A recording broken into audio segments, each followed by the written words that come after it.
To order and welcome everyone to the February 16th, 2023 special meeting of the San Ramon Planning Commission. We'll go ahead and call the meeting to order at 6 p.m. Can I ask the recording secretary to please conduct roll? Commissioner Kuznick, Here. Commissioner Marks, Here. Commissioner Wallace, I'm here. Vice Chair Edwards, Here. and Chair Alpert. Here. Okay. Item 3, this is a continued open hearing on the Marketplace Use Development Project. And I'll say a few words about what tonight's going to look like. Our planner, Ryan Driscoll, will have a short staff report. And then I believe the applicant also would like to speak for a bit. Then we will open the public hearing and we will accept all of your comments. And after that, we'll also allow anybody not in the room to speak via Zoom, as well as any written comments that we've received. And we'll close the public hearing and then the commissioners will deliberate.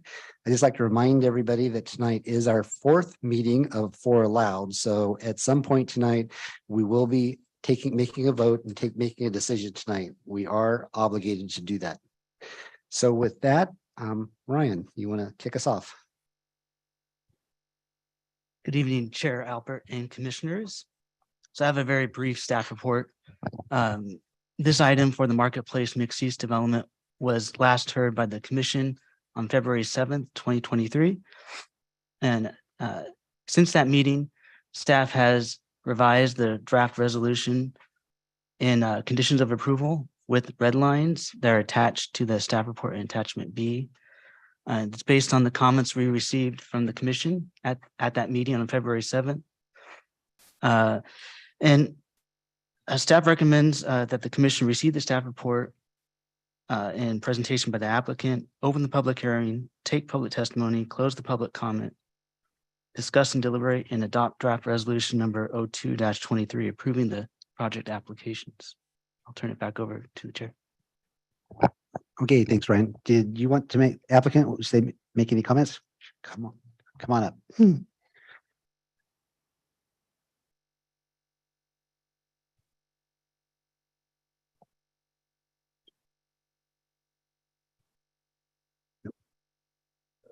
No, I don't think so.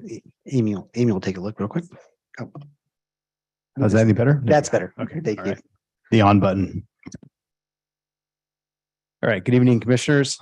My name is Scott Grady with TRC. Thanks for giving me the opportunity to speak tonight briefly. Appreciate again all the work of staff and your dedication to reviewing our project in detail, and just wanted to make a couple of points about the parking condition on the commercial parcel shared parking condition. We sent a letter earlier this week. Alan Murphy from Perkins Coie will go through that in a bit more detail, but I did just want to talk about a few of the items that are especially important to TRC as the owner. One of them is just our ability to finance the shopping center. Lenders don't like encumbrances on retail property, especially the parking areas. Shared parking between retail parking areas is standard and not problematic. But an encumbrance like this shared parking condition, which would allow residents to occupy the retail parking spaces, it could limit our ability to obtain financing or make it significantly more expensive. That's something we don't know at this time. We have an existing loan in place, but in the future that could create issues. During the last hearing, there was really no discussion about the impacts to our tenants, our existing tenants. Starbucks employees arrive at 5 a.m. They're open to the public at 5:30. I'm having a really hard time understanding, if we sell these units or these homes with the understanding that people can just park in the retail center, what is Starbucks employees and patrons going to think when there's no parking near the building? That's a big problem for them. We have existing leases in the shopping center, some of which may preclude a provision like this. This opens the door for tenants to challenge provisions of their leases. It's not uncommon for leases to control what happens in the common areas of the shopping center.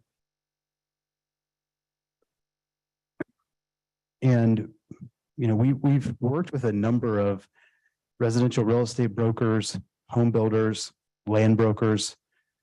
You know, we consulted a lot of professionals about the development, the plan development that we presented. No one's ever expressed any concern with the parking situation. We asked these questions ourselves. You know, the feedback that we've gotten is the free market will prevail. Prospective purchasers will be aware of this on the front end. They'll know that they only get 2 parking spaces and the purchase prices will adjust accordingly. I mean, it's the same reason that attached townhomes with only 2 parking spaces sell for less than, you know, R1 neighborhoods. So we think that there are the right type, you know, folks that are comfortable with 2 cars and 6 parking spaces, they'll buy a home here. Otherwise they won't. I'll turn it over to Alan with Perkins Coie. Thanks.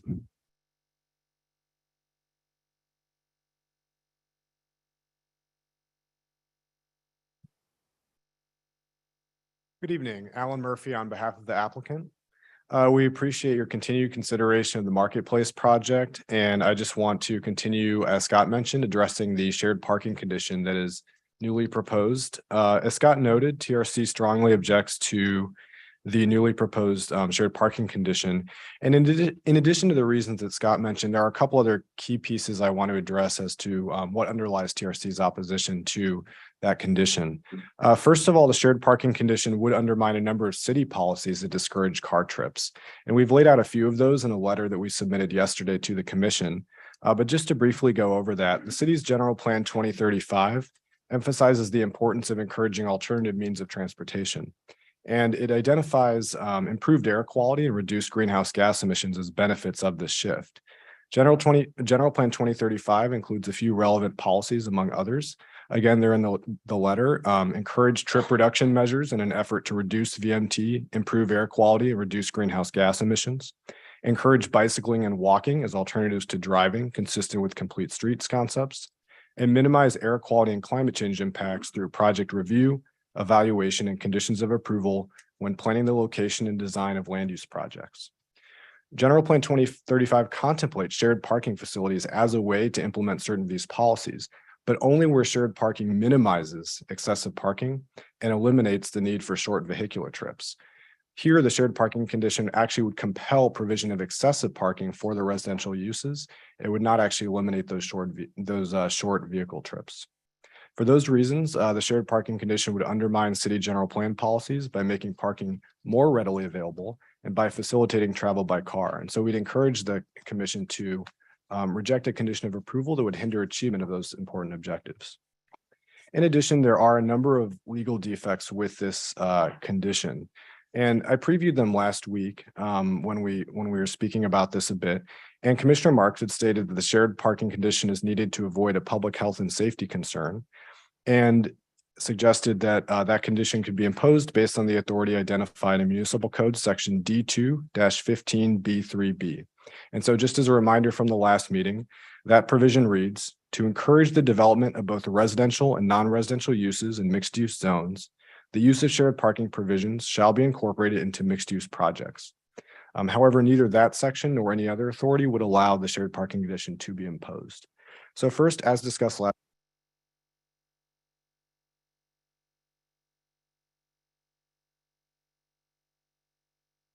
shared parking provision. There's no requirement for the project to incorporate any specific type of shared parking provision. And the project does include shared parking, as I'll discuss in a moment. More importantly, the project conclusively has been deemed consistent with all applicable objective standards, including this one, by operation of law. Yet, even if the cited code section were viewed as a subjective standard, it could not form the basis of a condition of approval. And that's due to the standard of review. So under the Housing Accountability Act, a condition of approval may not be imposed if any reasonable person could find the project as proposed and conditioned, consistent with the applicable standards, even if another reasonable person conceivably could disagree. And here, a reasonable person plainly may find the project consistent with that standard because the project already includes shared parking provisions between its retail component and between off-site retail components at the other portion of the Marketplace Center. So because there already are shared parking provisions and because it reasonably can be said that it does comply with that, then even if this is a subjective standard, it would need to be determined that that shared parking provision has already been met and the condition may not be imposed.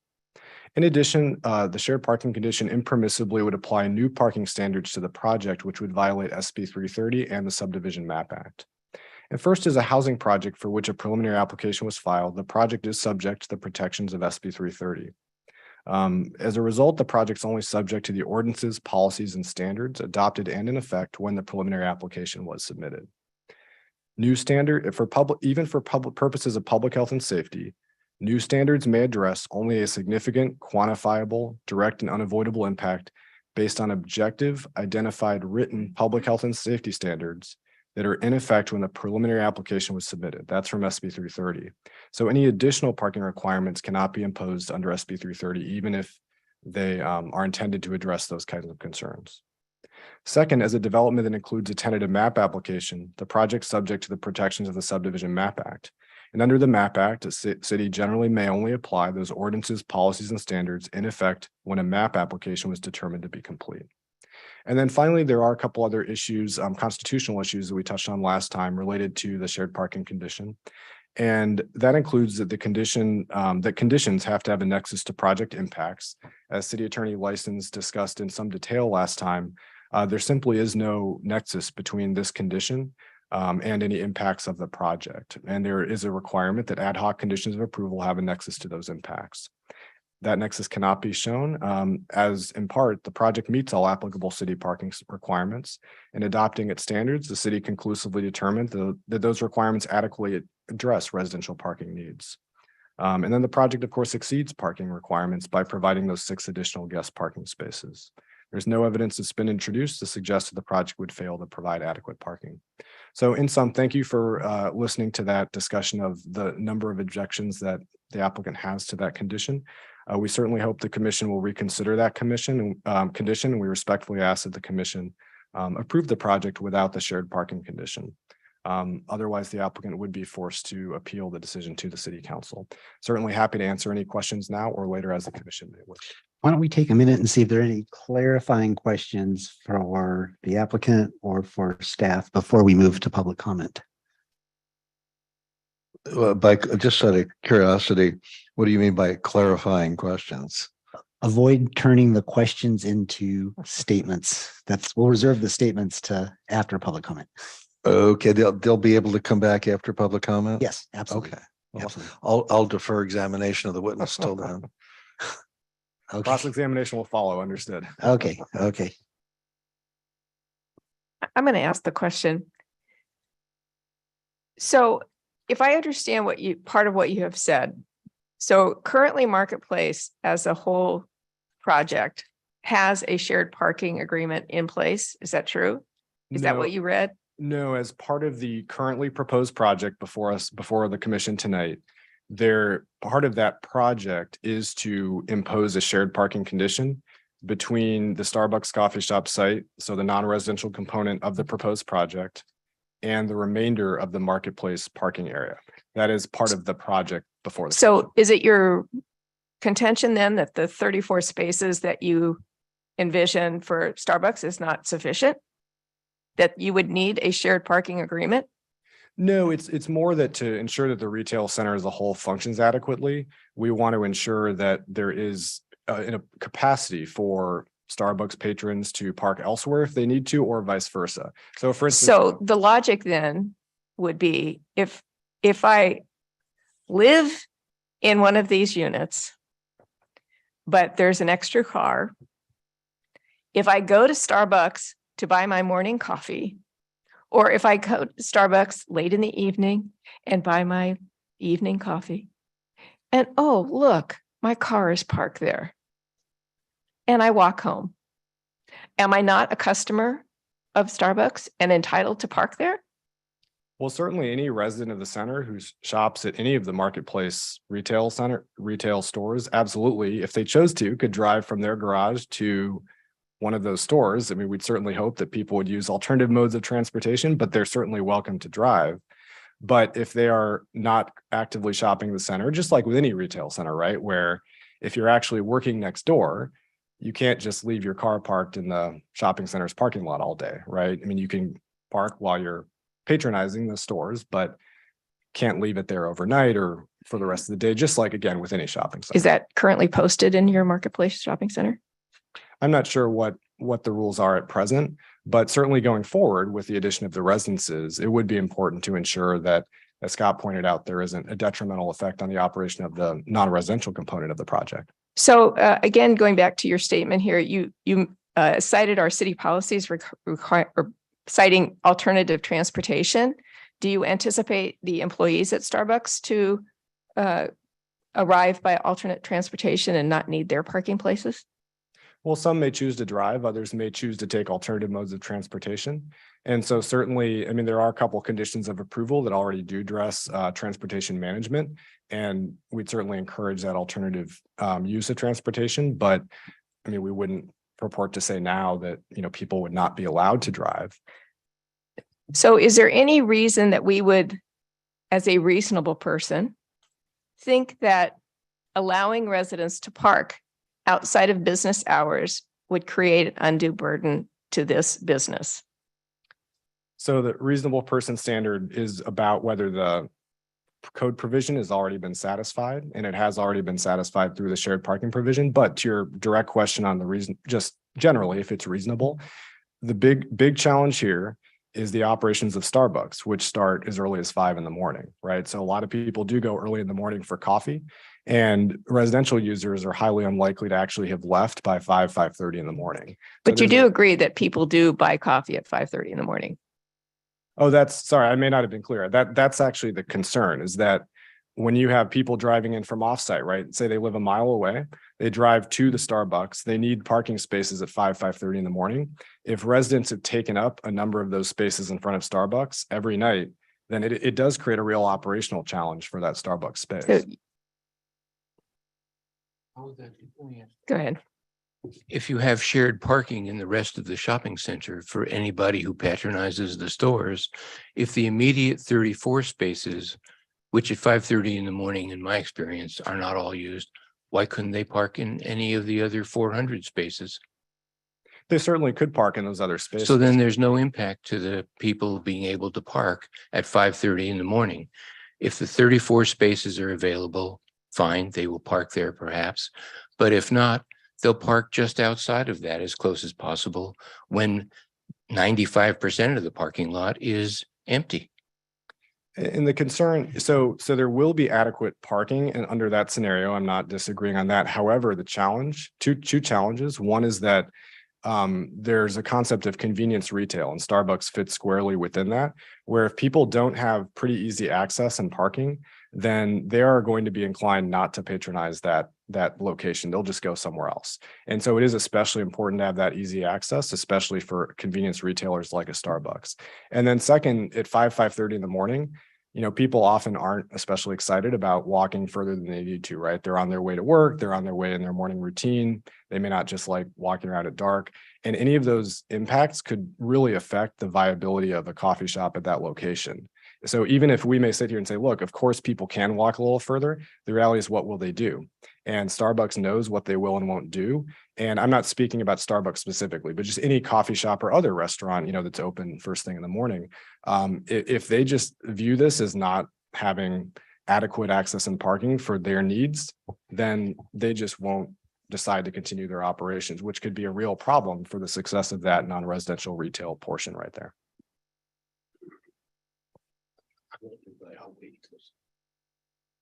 So you acknowledge that there is this concept of convenience parking, and it influences marketplace, influences business decisions.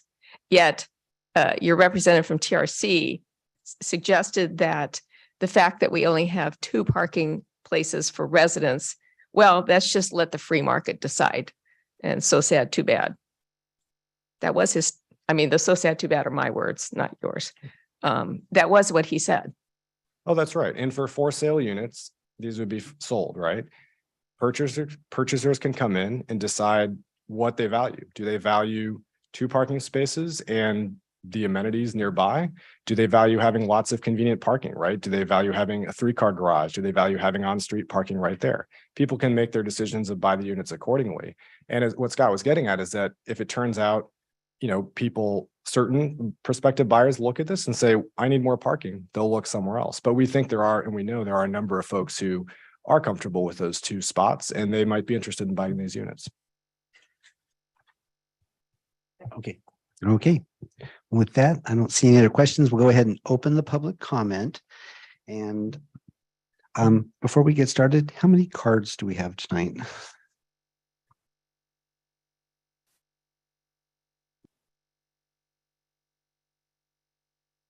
Eight cards. 8. And how many people are in the Zoom audience? I have 9 cards now and 3 hands are raised. Okay, and how many total are in attendance? Because people might raise their hands.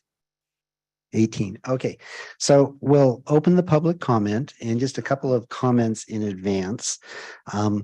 We will stick to 3 minutes.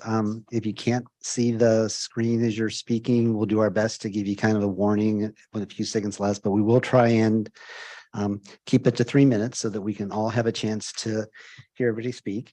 And just as a reminder, you are free to public comment to comment on any aspect of the project. But if somebody has already shared your comments, concerns, it is completely acceptable to say, I agree with the previous speaker. But we're not forcing you to. You can certainly take your 3 minutes to talk, but it is completely acceptable and customary that if somebody else has already made your comments, that you can just say, we agree with the previous speaker. So with that, if I could ask for the first speaker. Oh, sure. Chair Alpert, before I call the first speaker, just wanted to mention that written public comment was received from Commissioner Wallace, Alan Murphy, Ariel Strauss, Carol Hayek, Diana Corpy, Jim Blickenstaff, and Ann Lordman are part of the public record and were provided to the commission prior to the meeting. And I can confirm that we did all receive those forward to us in email, and they also are at the dais tonight. And then one other comment I failed to mention, the way we're going to keep it moving a little bit is our recording secretary will announce the person that is next, the one on deck, so that you can kind of start to gather your thoughts so we can keep the process moving tonight. So with that, if I could have the first speaker and the person that will speak second. Steve Cohen and Beverly Walling requested that I read her card. And then after that is Will Johnson. So just the first speaker, please. Thank you.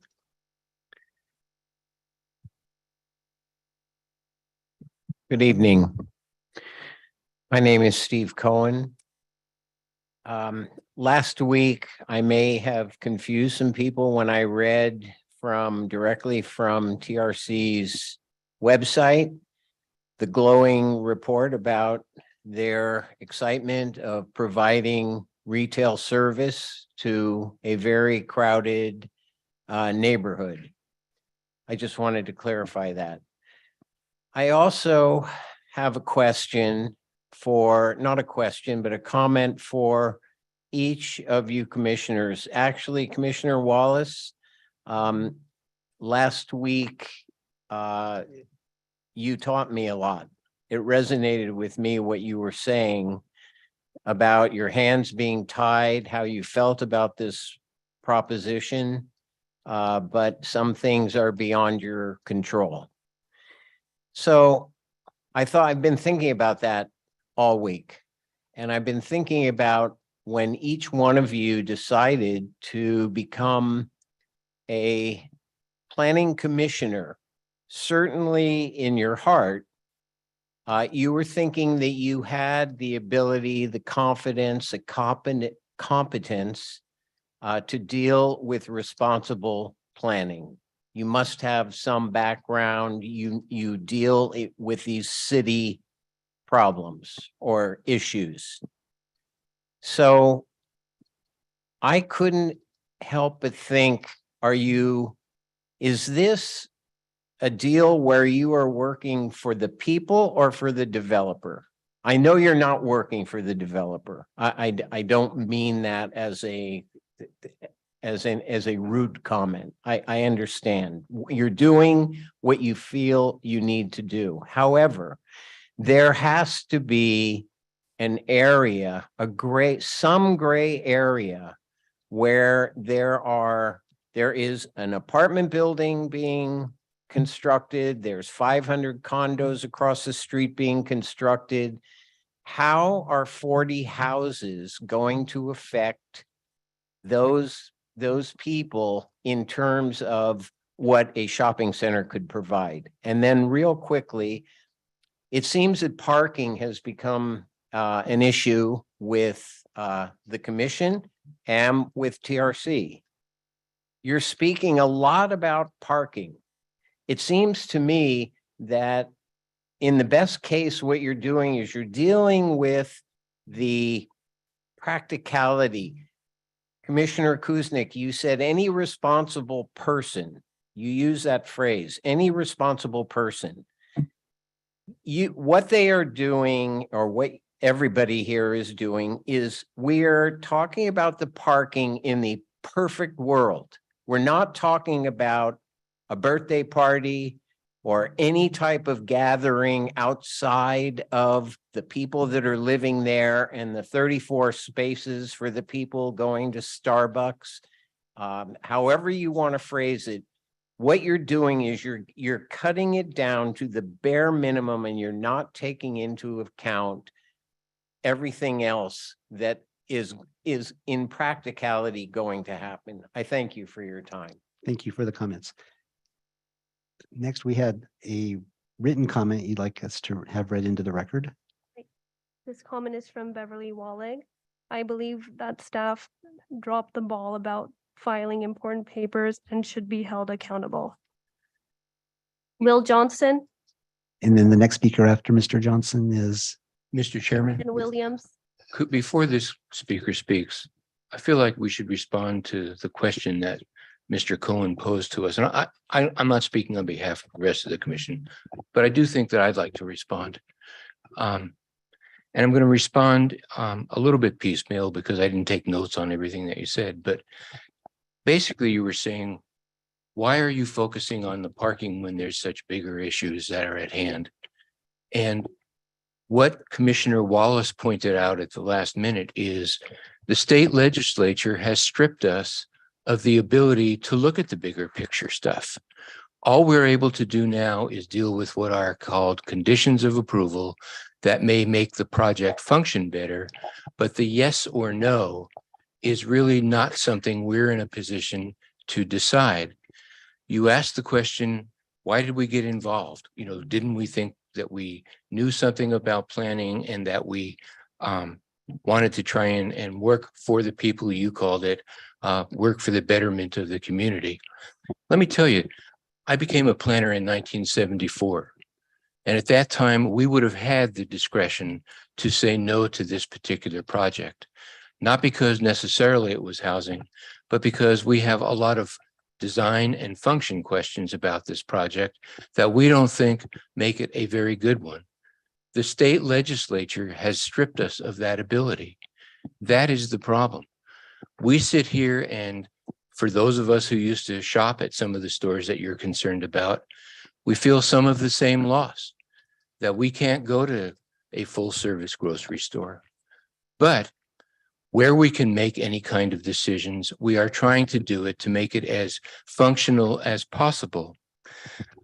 One of the questions I have, and state legislation has been brought out during these hearings 3 times over, and tonight a 4th time perhaps. I wonder how many people tonight who are concerned about what the City Planning Commission may do have contacted their local state legislators and asked them, why did you vote for this if you did? And even if you didn't, what are you doing to fix it? You're looking at the people who don't have that ability, who are stuck with a process and a set of laws that, in my view, leads to second-rate neighborhoods in some cases. And I wonder if you ask yourselves, other than coming down to City Hall and letting us know how you feel, did you contact Rebecca Bauer Cahan? Did you contact Steve Glazier when he was in the state Senate? Have you contacted his replacement? Because that is where the fix is, not for this project, but in the future to protect our other shopping centers. That's where the fix is. Thank you. Will Johnson, 35 years in San Ramon. When we moved here, Alpha Beta was our store to go to in Montevideo and Al Costa. Alpha Beta's gone. We moved to Nob Hill. Nob Hill's gone. Now we're shopping Safeway at Crow Canyon. The gentleman mentioned greenhouse gases. You know, it's impacting us. It's impacting all the residents in San Ramon. Has there been a study done about that, about us? The small businesses, you know, we lost them at, there was, what was it, Alpha Beta Round Table, a card shop. Now Nob Hill, we're losing all the small businesses. Our town is turning into homes. I mean, that's it. We're driving farther. I ride a bicycle. I don't want to ride a bicycle when there's so much traffic around. I want to be able to go to a store. I mean, the planning is not there. It's not consistent with what this city's about. That's it. We're losing small businesses, traffic, greenhouse gases. I mean, this is not a plan for our city. Please turn it down. Thank you. Ken Williams. And the next speaker is Don Ralph. Okay, great. Sorry, we can't hear you guys back there. Can we turn up the volume? I'm not hearing. Might be heard? Oh, good. Ken Williams, 23 years in San Ramon, moved to Contra Costa in 68. So I've been around a while. This project is terrible. It's not a good community to start with, or the planning for a good community. There are too many homes. 40 homes is many too many. I think there should be none, 0 homes in that area, because it's meant to be a shopping center. And you're talking about parking, and I say I am from New York, parking, schmucking. People will park wherever they can, unless you have somebody policing the place, handing out tickets and marking tires so we know if they move or not. They'll just park anywhere. It's an impossible situation, and the 40 houses are just unacceptable. We need a full-service shopping center there. I'm sorry, a full-service supermarket there, as was Nob Hill. Nob Hill was a bit small, but it served the purpose, and the Trader Joe just doesn't do it. So my plea is, if you can at all, and I've heard that you can't, please turn this down. It's an awful plan. Thanks. Thank you.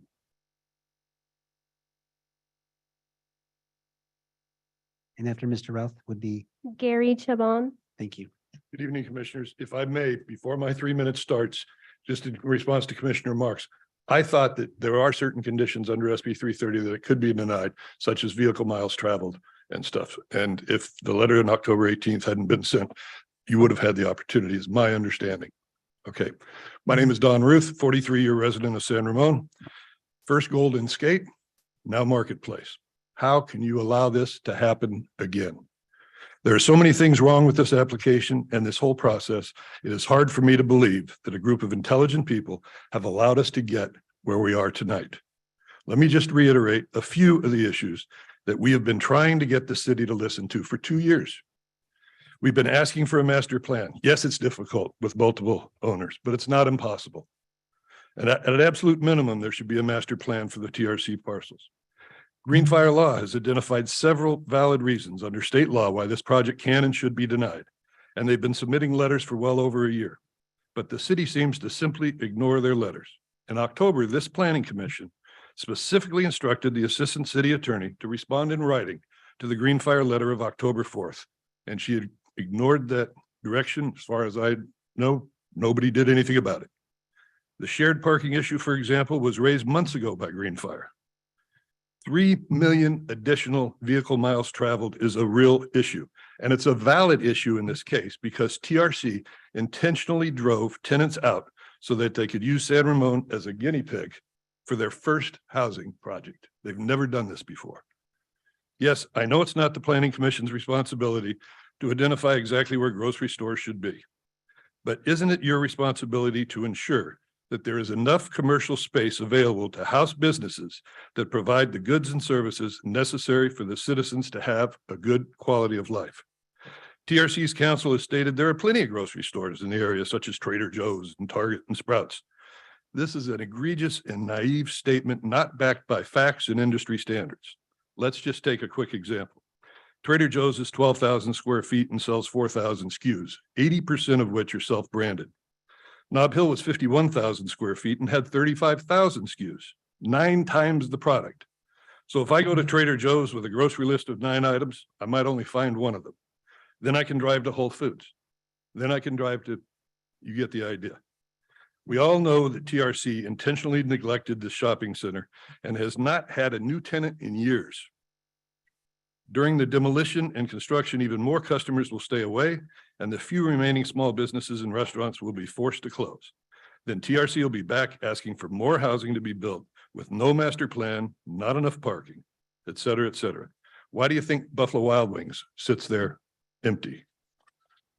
I have a question and a solution. The question for the Planning Commission: what would happen if all of you abstained on the basis that you were not given the opportunity to evaluate this project properly on the basis of objective standards? And my solution is for TRC. Sell this property. Sell it. We don't want you here. Sell it to someone who is willing to work with the city and the citizens to create something that we want for our city. Call me. I might have a buyer for you. I'm serious. Call me.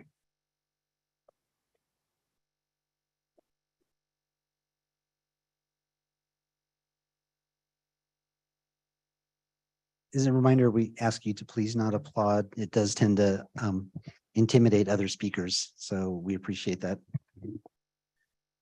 Good evening, Mr. Albert. Commissioners, my name is Gary Chabin. The average automobile in motion only a small percentage of the time. During the remaining time, it is stationary, parked somewhere along a street, an off-road street or a lot or parking area. Trucks, trailers, and RVs are more often not parked in a parking spot, but on the street. While stationary, the car and the other vehicles require a certain amount of space for storage, accessibility, and the problem lies in finding the space to do that. The specific aspects of this problem vary from one part of the city to the other.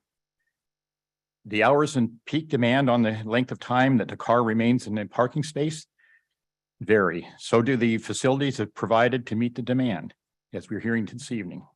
However, some of these vehicles mentioned, like cars, trucks, trailers, RVs, are incompatible with that area. I'm concerned that we're not going to have a way of handling it.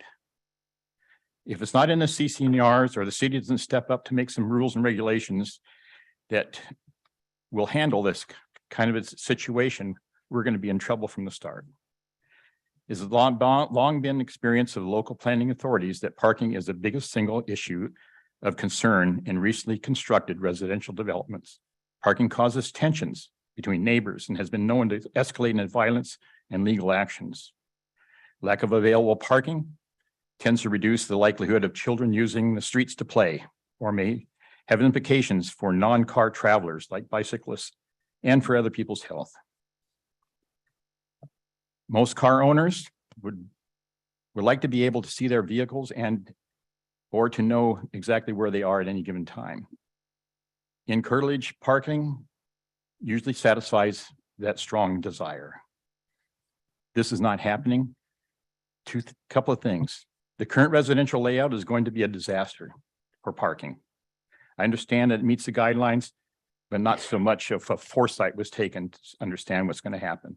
The CCNRs need to be specifically addressed that inadequate parking situation will be on the homeowners. They need to know what's happening when they get there. In the packet 3.1b, the packet says that it is possible to convert a garage to an ADU. Where are those cars going to go? I don't think you can stop the ADUs either. Parking lots of the commercial retail areas of Sports Basement and Trader Joe's need to have signs stating no overnight parking. Those areas need to be available for the customers only during all business hours. Those who break the law and ordinance need to be cited. The arrangements with Starbucks parking area also need to have hours of non-customer parking posted and enforced. Citations are always a great deterrent. I think the parking is going to be a huge problem. Thank you for your time, Commissioners. Thank you. Patrick Davis, and next is Alda Quintanilla. My name is Patrick Davis. Thank you for letting me speak. I am a 1988 resident of San Ramon and seen wonderful things that have happened. And I'm also involved as a broker in commercial real estate. I've leased space at Marketplace along with all of the major retail centers. I'm not going to discuss parking. I think that is well said that we're not in agreement with that, with all kinds of problems. Shared parking does not work. I can validate that. Working with landlords and tenants together causes all kinds of problems. And the issue again comes down to parking. But more importantly, I think we need to preserve a heart of San Ramon. This center has been there for a very long time and can be a benefit to the people that live here. There's lots of things we want to see, from coffee shops to pastries to the famous toy store that's in business and is providing lots of toys to neighborhood children. So I'd like to see the residential portion removed and just new retail. Sunset is great, the lot is great, but this can add a lot of community spirit. And I do think TRC has to provide a master plan. Otherwise, we're going to go through this every time we turn around. Thank you.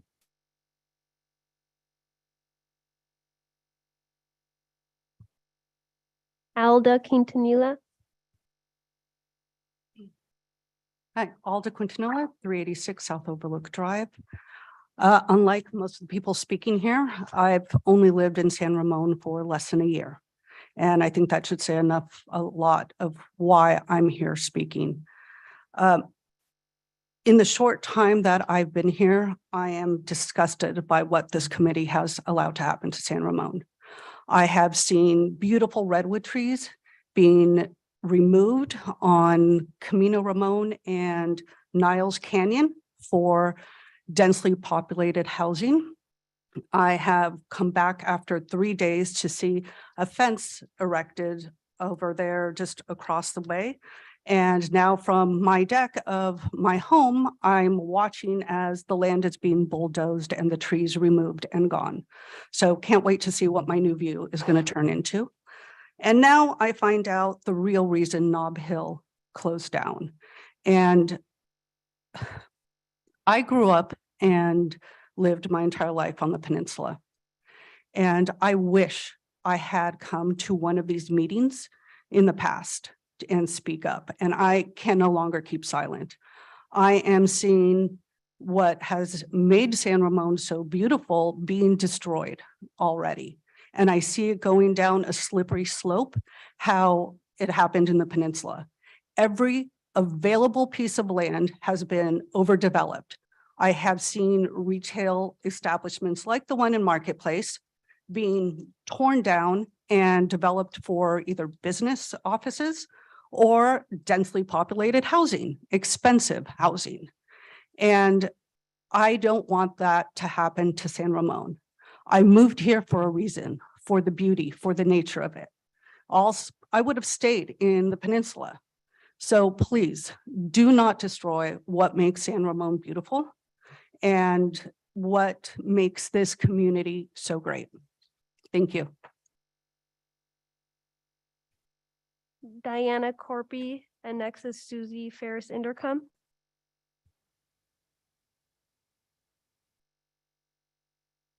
Thank you for your time tonight, commissioners. I I've been a local realtor here in San Ramon for almost 35 years and a resident. And I take pride in being able to sell real estate to families that live here, whether they're upgrading, downsizing. There's a lot of pride of ownership in our city. Someone mentioned a second-rate neighborhood. This is a second-rate neighborhood. It's a debacle. We've talked about parking.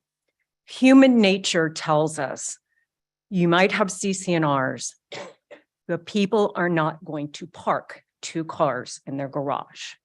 They are going to find parking elsewhere, which comes to the question as to who's going to enforce that. Is it our police department? We have crime coming into our cities, and I do not want to see our police department having to enforce or be police parking watchdogs. I have concerns about the existing retail with the ingress and egress going in and out, obviously, to the existing retail. This is going to choke them off. It's hard enough to get in past CVS right now, past Starbucks, to get to Trader Joe's without having accidents. I actually walked down there yesterday and I saw almost 4 people have car accidents. And then the secondary road coming in, which goes through the subdivision, is not a good feeder street. So I have concerns about protecting our existing retail. And also, what about our EMT vehicles, our fire departments, being able to get into the core of the retail if there is an emergency? I did submit my comments in writing, but I would like to just reiterate. This is quoting our current general plan. The general plan requires that the city strengthen the role of Central Bollinger Canyon Road as the city's premier retail corridor, foster vibrant neighborhood and community shopping centers of sizes and at locations that provide daily convenience for San Ramon residents and employees, minimize the need for longer, multiple automobile trips, and sustain a strong retail base for the city. I know where I live in Canyon Lake South and where other people live that used to shop at Nob Hill. We are driving multiple places to buy groceries. Why aren't we talking about CEQA? Why aren't we talking about vehicles mild travel to go and get our essential retail services? I believe in pro-growth, smart growth. I'd like to see some BMR programs for our police officers, our teachers, our core people that live within the community. This offers nothing of that. We need to have good, smart, responsible growth. And this is not smart and it's not responsible. I thank you for your time.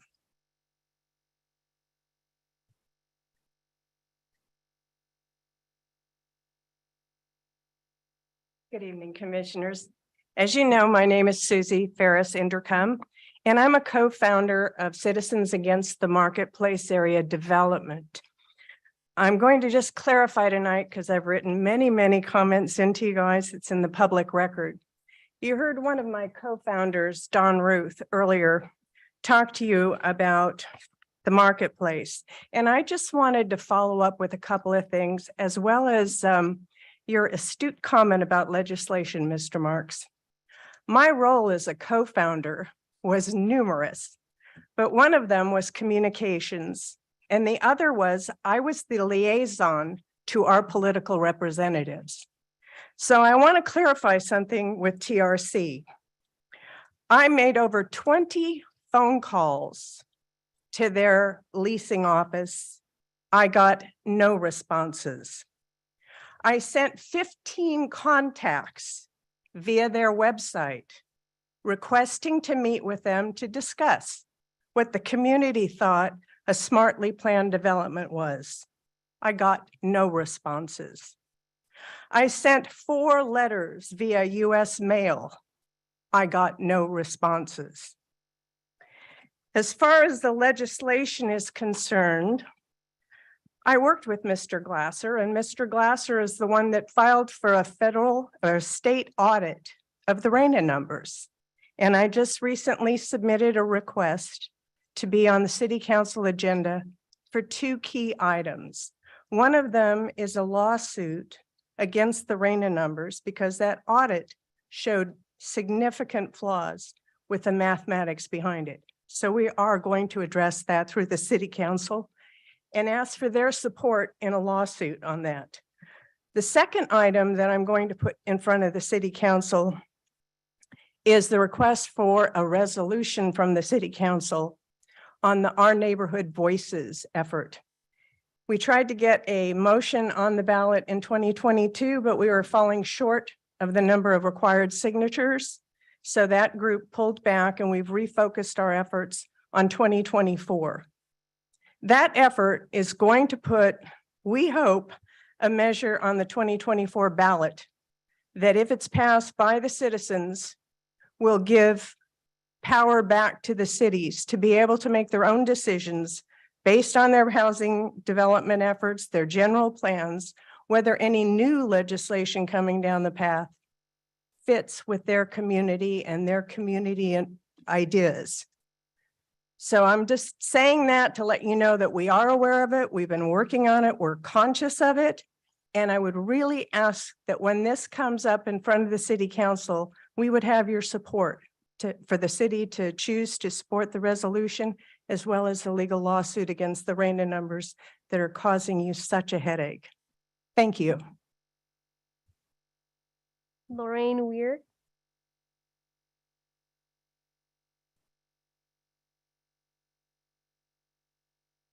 Good evening, commissioners. My name is Loran Weir, and I've lived in San Ramon since 1985. So I've seen a lot of changes. I agree with everyone that has spoken against this project. And all I would like to say to you is have the courage to do what's right and say no to it. There's so many good reasons.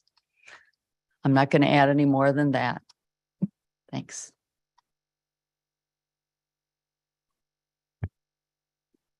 I have a call-in user.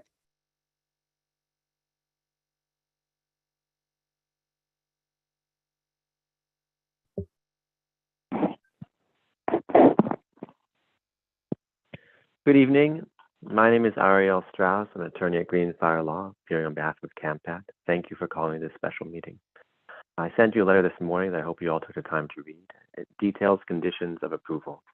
The last hearing, commissioners roundly agreed that the proposed project is not consistent with the general plan and does not comply with zoning ordinance. SB 330 prevents the city from denying a project in certain instances, but does not void the city's laws. Those laws are still in effect. And if the commission concludes it's unable to exercise its power to deny, it has an ongoing duty to implement conditions of approval to enable maximal compliance under the circumstances. The proposed project violates valid general plan policies, section 3.1, 4.6, and 5.6, mainly as read by Ms. Scorpy, so I won't repeat that here. I heard Mr. Murphy say that the advice he received is that the free market will prevail. Well, this just goes to show that TRC has closed its ears to city standards and the commissioners, because the commission's entire function is to impose community judgments and prioritize the public interest in opposition to the profit motive of a single developer. Shared parking is not, quote, newly proposed. TRC been on notice for a considerable amount of time via public comment, at least I know my letters have been going out, and commission comments. If the applicant wants to assert that this parking condition or any other condition is an effective denial due to economic impact, TRC must show concrete financial evidence beyond blanket assertions. TRC's counsel is clearly very articulate, but is flatly wrong in its reading of SB 330, and I have reached the conclusion that there is an effort here to confuse the issues. Subjective standards are not limited by the reasonable person standard. That is a definition of what is an objective or subjective standard. California Renters Legal Advocacy and Education Fund, v. City of San Mateo from 2021, and Government Code 65589.5 are explicit that the Commission maintains its authority to impose conditions that do not limit residential density. SB 330 is not a blanket get-out-of-jail card for any developer to run roughshod over local laws. Mr. Murphy and TRC's counsel detailed how the proposed project continues by virtue of its location and its function to intertwine the shopping center. My letter detailed conditions that must be imposed on the remaining shopping center to mitigate the violation of the general plan and to carry out the master plan condition that is explicitly required on this site.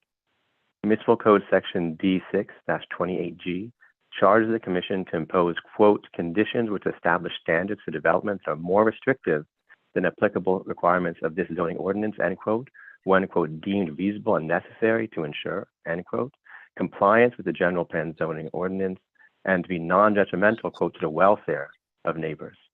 This is what the commission is trying to do tonight, and TRC should not stop that from taking place.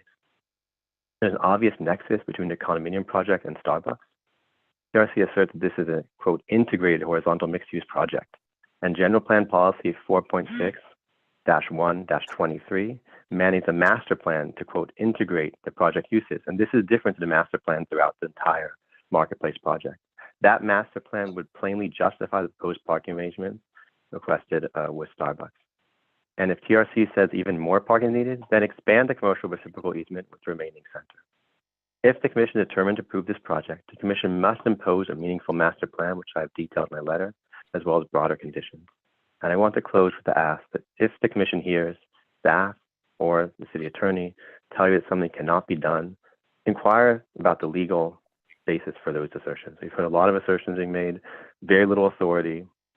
And in fact, the commission can do what needs to be done in order to impose reasonable conditions that traditionally would be imposed in cases like this, because they will not prevent the project from developed at the requested residential density, which unfortunately is very, very low.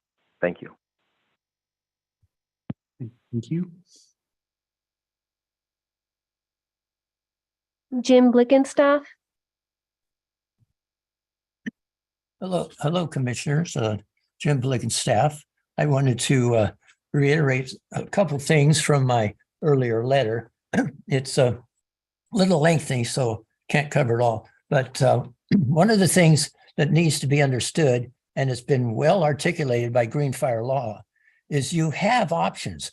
The actions of staff recently have cut off some of those options. And let's put the blame where it belongs. SB 330 is terrible, but it still allows you to utilize your general plan. It doesn't exempt you from doing that. In fact, that's the one ace in the hole that you have to exert your authority to protect your city. So it's just like, okay, let's quit blaming SB 330 on tying our hands. And so we'll just go along with whatever they tell us to do. And let's start looking at the options that are there to fight back. Green Fire has been very good and clear about the options. And you really have to get a little attitude about what you need to do. Because if you don't, if you say, oh, we're just being controlled by state and SB 330, then all bets are off. You can say goodbye to the quality of life in San Ramon, because it'll be decided, things will be decided as they were with this project in closed rooms between staff and the developer of interest. And then they will give it to you as a done deal because, well, SB 330, that made a done deal. But let's give credit to staff that has been part of the problem, because they intervened in a way that was very inappropriate. And to me, they took away some of your authority. They accentuated the problem. So let's deal with the problem as it's here now. And I think you have to go to the council with a resolution that is modified rather than a rubber stamp for approval of what staff wants you to do. You have to put in the framework of how this was orchestrated in a way that was totally unsatisfactory, and how staff looked at the general plan more as window dressing to be ignored when it's convenient and to be endorsed and supported when it's convenient. So that's just something that is part of the bigger picture. And the options are still there. Some of them are legal. You have a great need for CEQA to be done adequately with traffic and growth inducing. And so let's do the things you can still do rather than just finding excuses to roll over and play dead. Thank you. Thank you, Jim.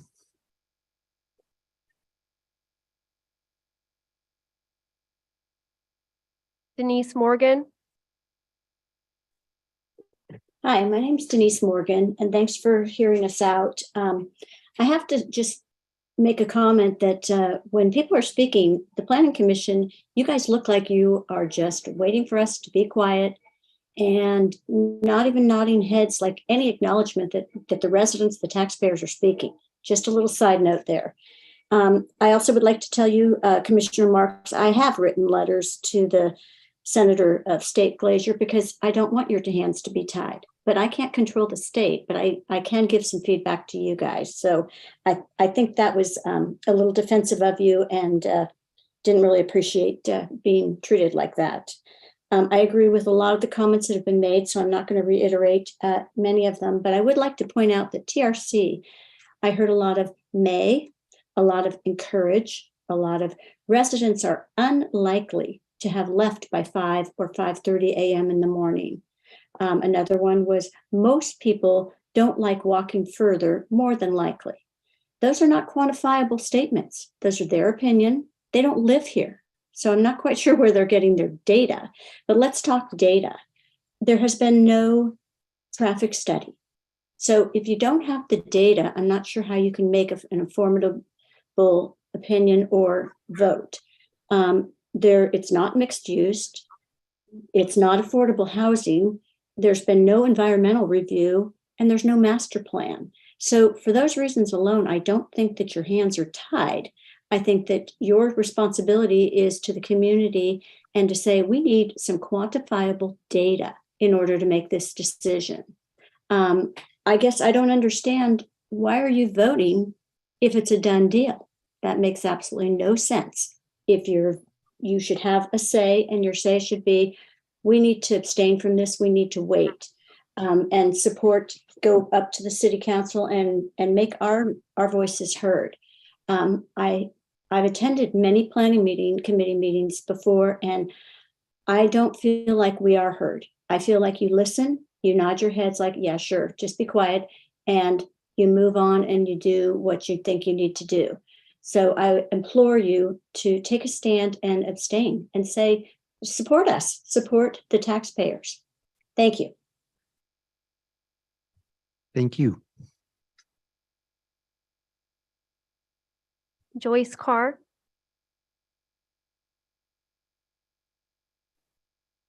Good evening. I'm Joyce Carr, a longtime resident of San Ramon. My husband's a former mayor, so we've been involved in politics for a very long time and love this city, as I have said before. I just wanted to begin by saying that the TRC representative that talked about that parking issue was just ridiculous. I mean, I was thinking, that's never going to work. People are going to park where they want to park. That was a waste of time. Number two, I wanted to add that yes, a grocery store and retail is needed in the shopping center. My husband and I last weekend went out to watch our little grandson play baseball, and he happened to be at Bella Vista Elementary, which I've only been to one time a long time ago. Anyway, we got lost, and before we knew it, we were in Dublin. But I'm going to tell you, there are so many houses in Doherty Valley for that one shopping center. I mean, we both commented on that. So that's something to really, really consider. We need shopping area. Mr. Marks and Jeannie Kuznick, I totally agreed with you guys. Yeah, I know what the government's doing to you guys. I know what they're saying to you.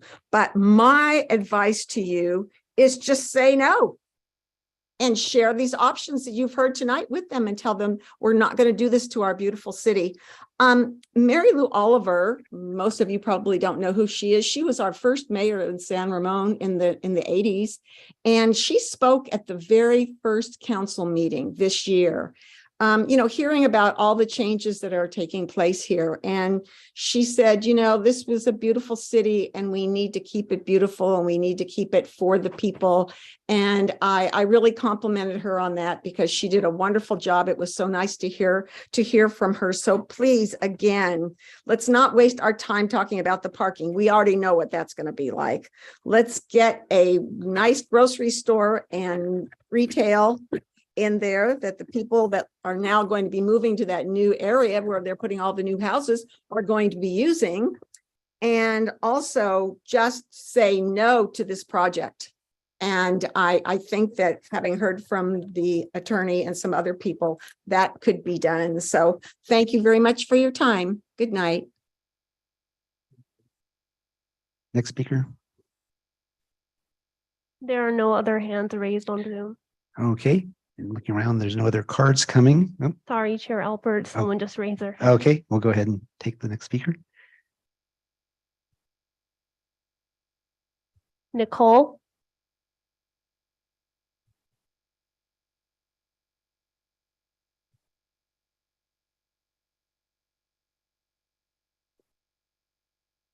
No, maybe she.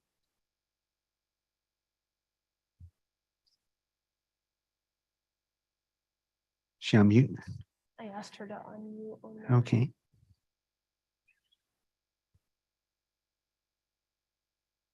Okay. Well, no, not yet. Okay. Well, we will let the applicant come back up before we close the public hearing. If you have any comments, and then, as I mentioned earlier, the commission will be allowed to ask questions, additional questions of the applicant. Sure, thank you. I'll just keep it very brief. One brief comment is there, Mr. Strauss mentioned the standard for conditions of approval and how they must be assessed under the Housing Accountability Act and SB 330.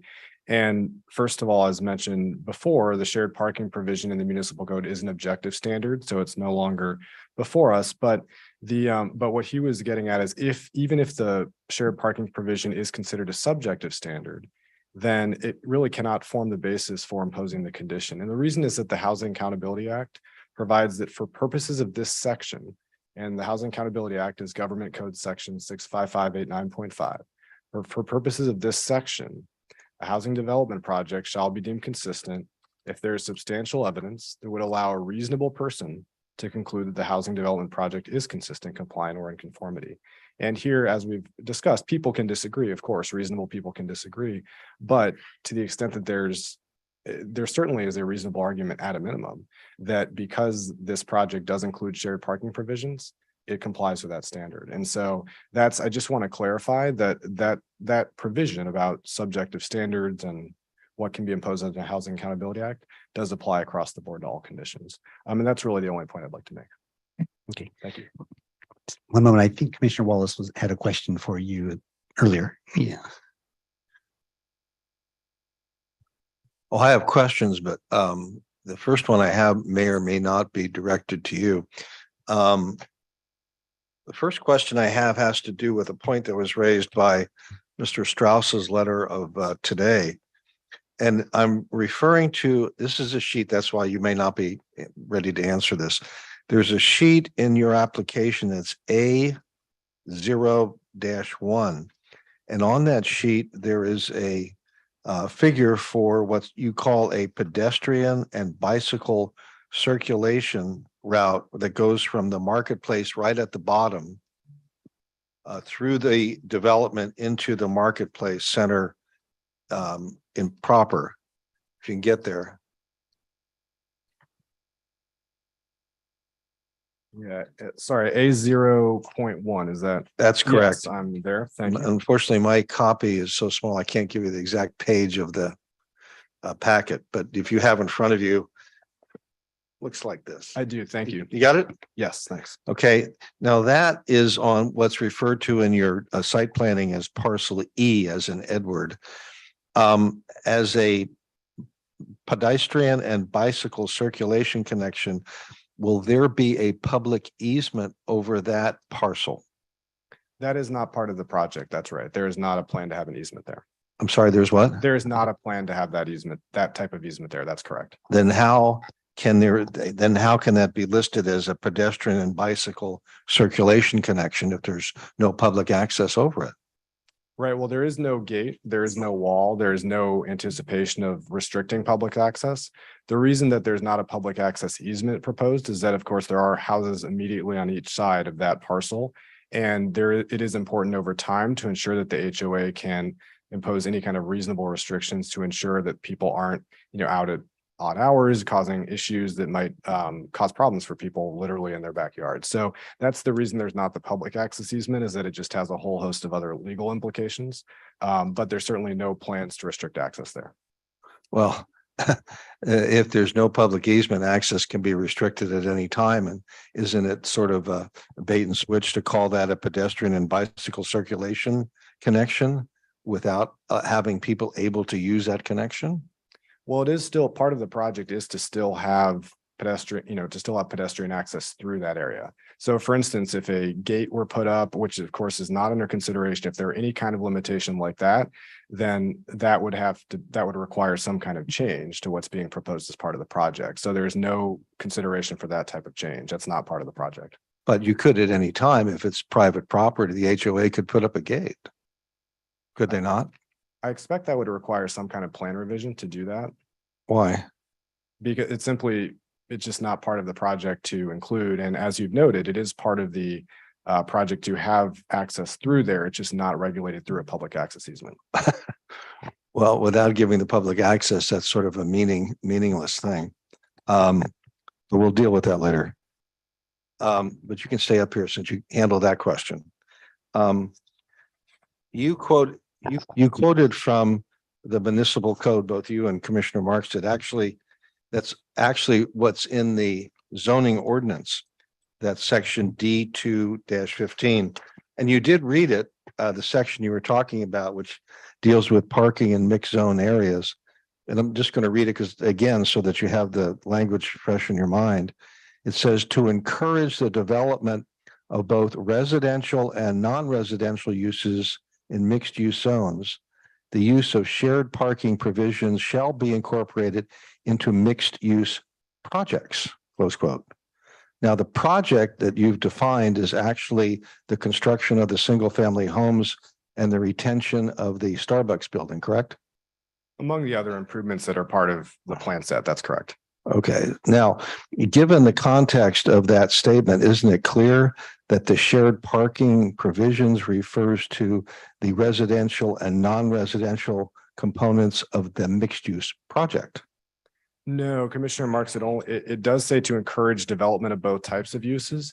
And in that context, we talked about this a little bit the last time, but the development of the non-residential use and ensuring its success actually does help to have the shared parking between that coffee shop use and the rest of the marketplace centers, so that there is adequate parking, even if there are a lot of people at the Starbucks at any given time or a lot of people at the rest of the center.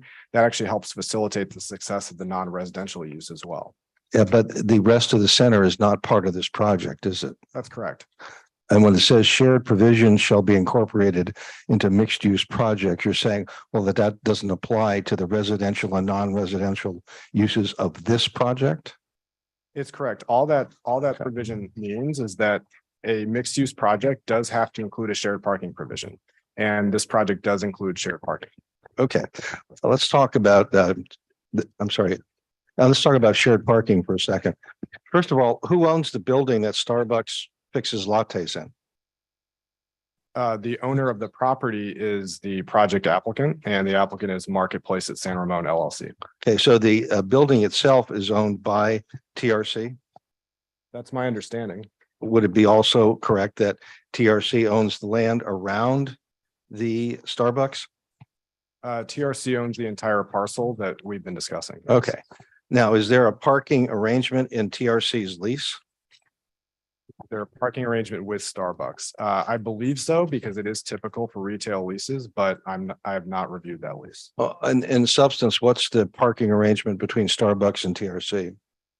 Again, I have not reviewed the lease, so I can't comment on that, but I can tell you that typically in a center like this, right, retail tenants will ensure that there is parking available to them, and they will demand that as part of their lease because Okay. they won't want to be in a situation where people can't access the building. Right, they want to have access to parking. Now, first of all, I think Commissioner Kuzic mentioned that there were 34 parking stalls around the Starbucks building, which with a magnifying glass, I was able to verify on your project.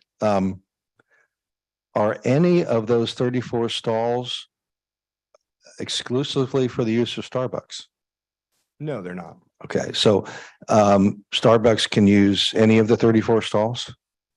That's my understanding. I wouldn't see why there'd be any limitation. All right, and is it also true that Starbucks patrons can park in other parts of the shopping center, such as directly across the road that sort of bisects Starbucks from the rest of the shopping center? That's right. And is it also true that other tenants at the shopping center can use the stalls around Starbucks? They can, at the present, they can, yes. Okay, so it seems to me is what you're saying is that everybody at the shopping center can use every space at the shopping center. Is that accurate? At present, I don't believe there are any limitations. It's possible there are some kind of lease limitations I'm not aware of, but to my knowledge, there are not those kinds of. Okay, so what it sounds like to me is that to have Starbucks have a shared parking agreement with the owner, oh, Kurt, let me forget, that's TRC, is not stating anything that doesn't exist already because everybody who's a tenant of that shopping center can use all the parking stalls. Well, at present, that is the situation, Right. but going forward under the new project, it is important to ensure that the shopping center continues to function. So for instance, under the new project, if there were to be some kind of change where because there's new residential use and because there's then a retail use next door, if there weren't adequate shared parking between that retail use next door and the rest of the center, that could cause problems for operation of the center. So to help address that and to ensure compliance with this code provision, the project does include that shared parking provision. But they already have shared parking. But it's not actually a provision. It's not a requirement by law. This will actually be a binding provision that's imposed as part of the project approvals. Well, help me out here. Isn't there a provision in the Starbucks lease that says Starbucks can use any stall in the shopping center? As I said, I've not reviewed that lease. I can't comment on that. I can just say that as a practical matter, my understanding is that there are not limitations specific to a customer, a retail store. It's always possible, as I say that again, it's always possible there are certain spaces in front of certain stores that might say, 10-minute use for that store, right? I don't know the center well enough to be able to say that in particular, and that would require a review of leases and more understanding of that. But as a general concept, you're right, they currently customers can park in various parts of the marketplace lot to patronize various businesses. So if TRC wanted to change that, wouldn't it have to negotiate with all the tenants of the shopping center to get them to change their particular lease? Well, certainly to change the circumstances of having parking be shared between various tenants, there could be implications for the leases. That's right. And this is part of the major problem with having a shared parking provision between the residential and non-residential is just the tenant expectations and what they'll demand to renew leases. Okay, so with respect to the proposed project, you are taking out a number of parking stalls that exist right now, correct? That's right. And have any of the tenants agreed with TRC to remove those from their otherwise right now to use all the parking stalls? There probably have been discussions. It's probably in the leases, but I don't know. I've not reviewed those leases. So as far as you know, right now, every tenant can park in every stall on the property? Let me clarify. Customers who come to the center can park in all stalls across the center, again, unless there are certain provisions like an individual business that has 10-minute spots or something in front. So I don't want to say every single stall categorically, but generally customers can. What I'm not suggesting is that there is some kind of right for any tenant or every tenant in the shopping center to have complete access in perpetuity to all spaces in the center, right? I doubt that that's in the leases. I mean, again, I have not reviewed those leases, but I can't imagine that there would be a provision that gives all retail tenants the right to that forever, because then my client wouldn't be here with this project, right? It just wouldn't make any sense for them if they were bound to continue providing the spaces that are subject of the application that, as you point out, will no longer be there once the residential component's developed. Yeah, but you're not prepared to address that tonight. In terms of the tenants, all the various leases. Yes. Well, no, we have not, I have not reviewed all those various right. leases, no. Now, you talked about vehicle miles traveled. Let's assume that Bob and Sally own one of these units, and for whatever reason, Bob and Sally can only use one of the two stalls. You know, the other one may be filled with the kayak or motorcycle or something. But they both have cars because they both work off-site. One works in Martinez, one works in Pleasanton. Now, from a standpoint of vehicle miles traveled, wouldn't it be better for that couple to be able to park overnight at the Starbucks area rather than to have to drive a quarter mile away to park someplace else in public parking? Well, those folks, and we'd have to look at the current draft language of the conditions, but when we had spoken before, it was proposed that the conditions actually require that those garage spaces be allowed for cars, provided that residents were going to have two cars. If they were not going to have two cars, as I believe Commissioner Edwards pointed out, then that would be a different scenario. But if they have two cars, then they need to be parking those in the stalls provided. Okay, you're not answering my question. My question is from a standpoint of vehicle miles traveled. Isn't it less vehicle miles traveled for a resident of one of your single family homes to be able to park next door at the Starbucks overnight rather than to have to drive around the neighborhood to find a place to park like I used to do in San Francisco? I mean, I don't. So as we mentioned before, we have no reason to believe that individuals who are taking these units would take them expecting they would need to park elsewhere, right? Because as we've discussed, there's not on-street parking right there. There's not readily accessible parking outside of the two spaces that are provided. So we would certainly anticipate that anyone with two cars would use the two spaces that are provided as part of the project. So as I understand it, what you're saying is that you do not consider it likely that any of the residents in the houses you're proposing to build are going to be using any of the parking lots, any place in the shopping center, including at Starbucks.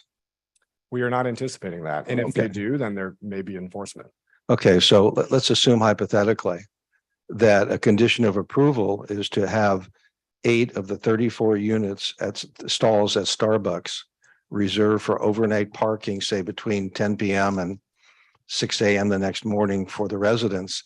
If the residents are going to park in your houses and they're not going to use those spaces, that's sort of like no harm, no foul, isn't it?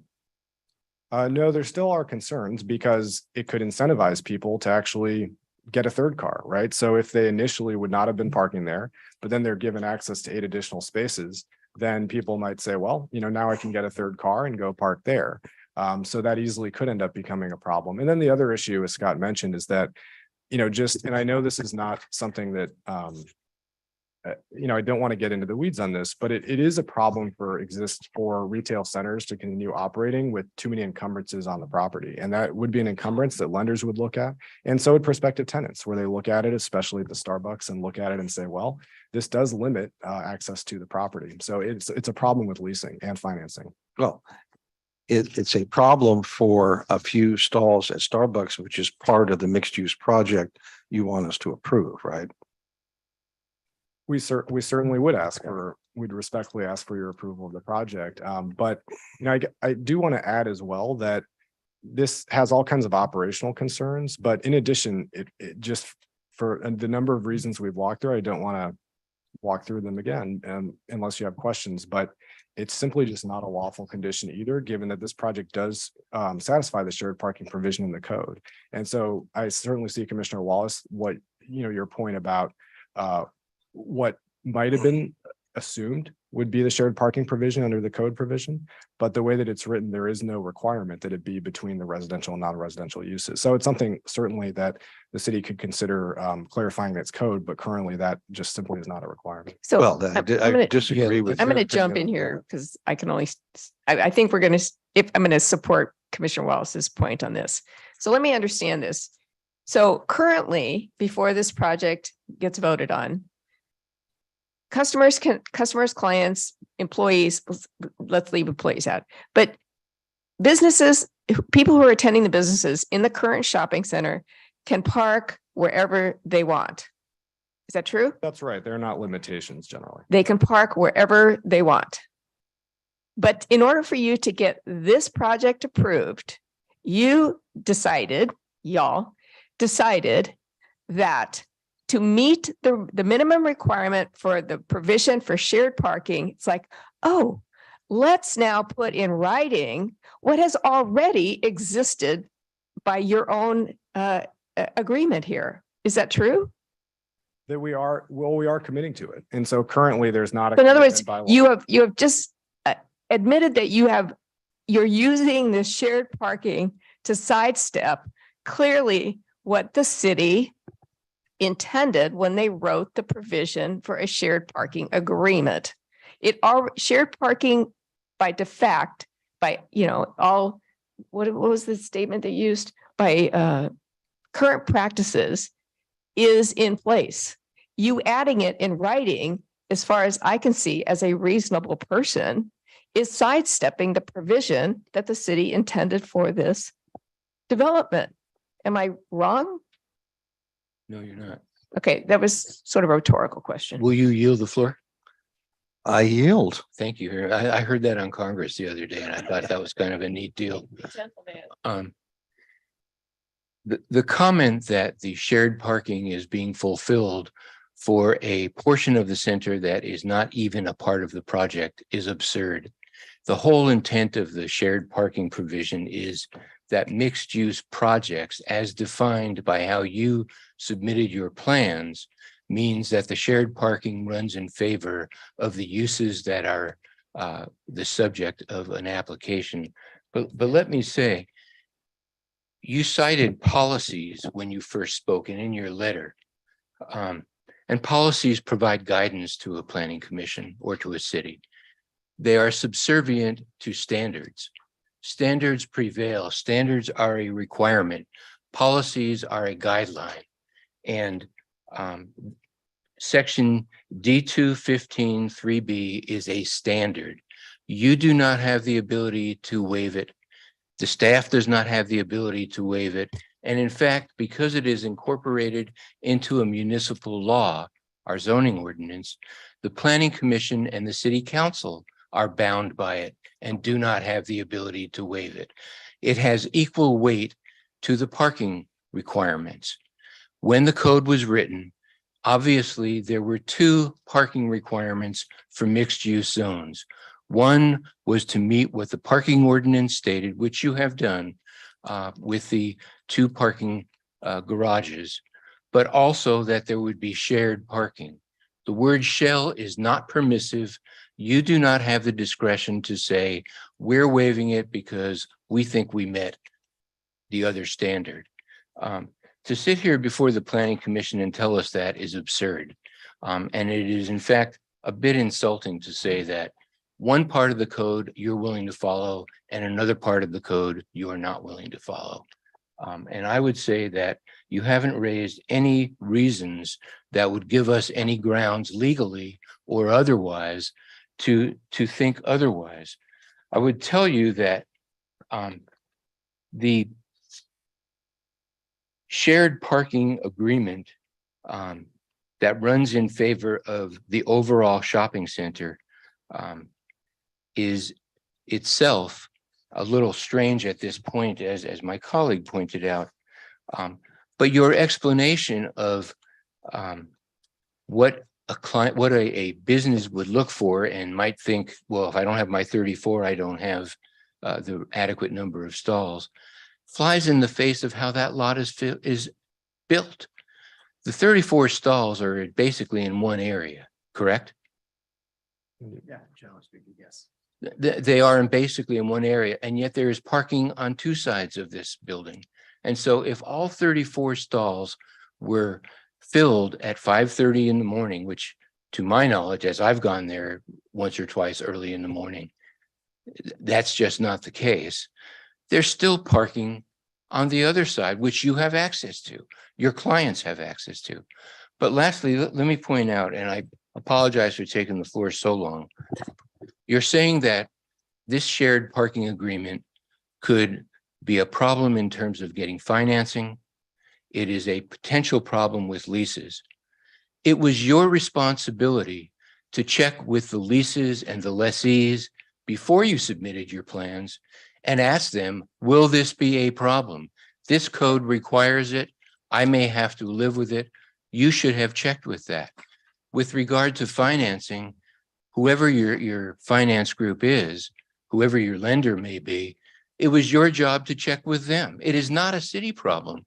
It is not our responsibility after you have submitted your plans to say, by the way, if you don't support our position, you will be causing a problem. We are not causing a problem. We are implementing our ordinance, which you had every opportunity to know about, to read, and to decide to follow or to not follow. These are business terms that should have been worked out well before this came to the Planning Commission. And there is no basis for us saying that we're now responsible for making sure that you don't have financing problems. With regard to the notion in the letter that there is no nexus to allow this, I categorically reject that. You are building a single family project. You've defined this as single family homes. There isn't any other that I know about in town that doesn't have on-street parking. The driveway aprons do not exist so that they can support additional parking if necessary. They all do. Most of us live in a single family zone, if we live in a single family zone, where you can park on the street or you have a driveway apron, and you have often both. The lack of having either of these and now saying people can't park with that third car, which you know very well they are going to have if they have adult children who work or go to school. It's sort of their problem to park on the other side of Bollinger Canyon, is totally absurd. You're not dealing with reality, but ultimately there is a nexus. The nexus is you are creating an unsafe neighborhood for the people that are going to live there, whether they are the two people who park in the garage and only occasionally park in the shared parking area, or the child who lives at home with parents and works a job at night on a Friday night or a Saturday night and comes home at 10 o'clock in the evening. You're going to tell them, well, you know, it's really your problem to find a parking space. But strangers who don't even live in the area are free to have shared parking in every other part of this. You're standing here with people who otherwise have approved lots of projects, have lots of experience with development. I've done shared parking between office buildings and houses, and I've done shared parking in a shopping center between housing and the retail component. It's out there in the Bay Area. This would not be a unique case. They got financing. This is more of a, we don't want to, for reasons that I don't really understand, but you're placing us in the position of putting a condition on here that you're threatening to appeal as though somehow you are aggrieved. It is absurd to think you are aggrieved. We are simply trying to think through the long-term impacts on the people who actually live in those houses, and as much as possible, create a safe neighborhood. And so from every standpoint that I see, this is all a matter that you don't want to do it for reasons that you've never really clearly explained. You've thrown a lot of legalese at us that doesn't hold water. And quite frankly, I would think that your company would want to, in fact, improve its relationship with the city and its residents, rather than say to the next 40 who move in, this is your problem, not ours. Thank you for yielding the floor. Certainly.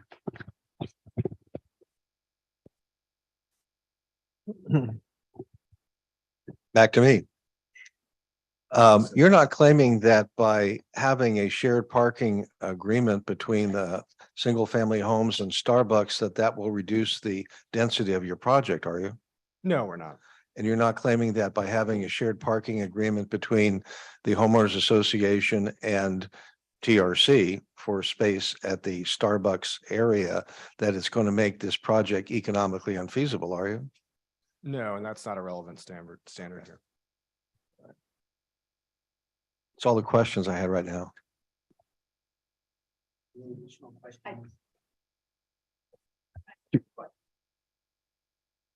So we are going to close the public hearing. I will turn it into a question. Okay.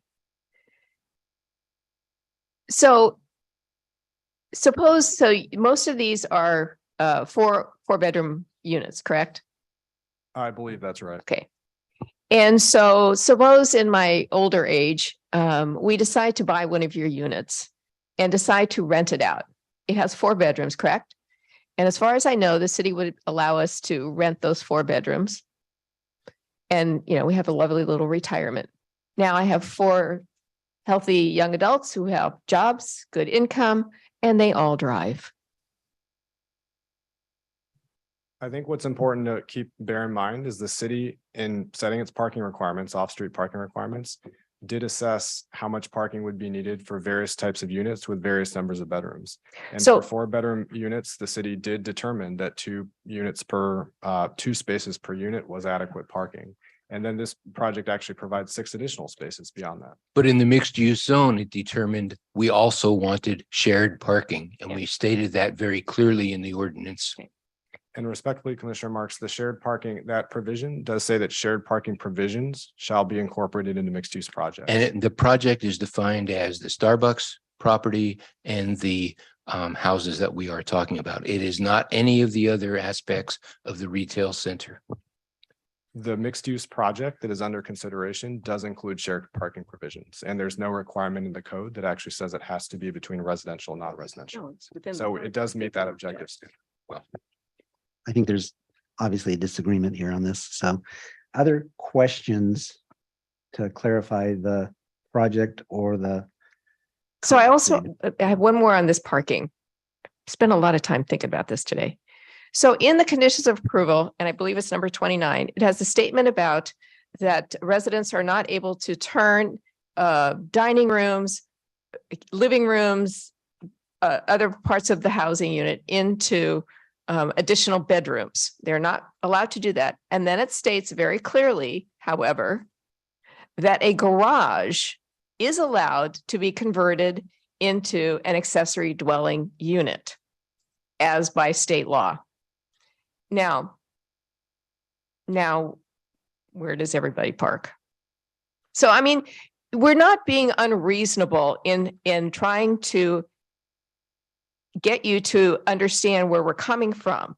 I've given you 2 very plausible, well, 3, given the adult child living at home with mom and dad, 3 very reasonable possibilities. And we're finding this a challenge to continue to raise these issues and seemingly not getting anywhere. I know that's a commentary, not a question. Okay. That's Pardon okay. me. Okay. What additional comments before we close the public hearing? Commissioner Edwards. So I have a question for city attorney license. Would you like me to hold that? Yeah. Recommend. I apologize. Questions for the city attorney at this point? Do we want to do that before or after we close the public hearing? Would probably be better as part of the discussion. Okay. Thank you. Okay. Thank you for that, Lauren. Commissioner Wallace. Yeah, I had a question, and that is this. The Starbucks is about 1,800 square feet, correct? that's correct. And I believe that the floor space in the houses you're proposing to build is about 88,000 square feet. I think it's less. I think that's what was in your design, but you have 40 homes. They're pretty much all over 2,000 square feet. I mean, yeah, I would need to find the exact All square right. footage. Well, let's round to the lowest denominator, 80,000. Would you agree that the homes in as a whole probably contain about 80,000 square feet? I would, whatever's in these materials, I don't have the exact number in front of me. but Okay. I think So would it be fair to say that the floor space at Starbucks is maybe 1.5% of the total floor space of the project? I think the site area is probably the more relevant determination in terms. I'm sorry, the what? The site area is probably the more relevant factor to look at. But Well, that wasn't my question.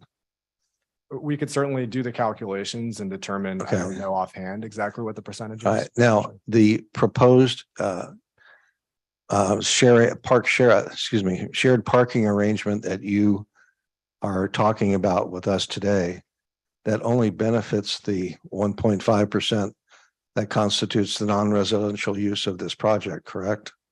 The shared parking arrangement actually benefits the entire project because it helps make the project as a whole a success. You know, as we've been discussing, it is important that the residential and non-residential uses succeed to make this whole project succeed.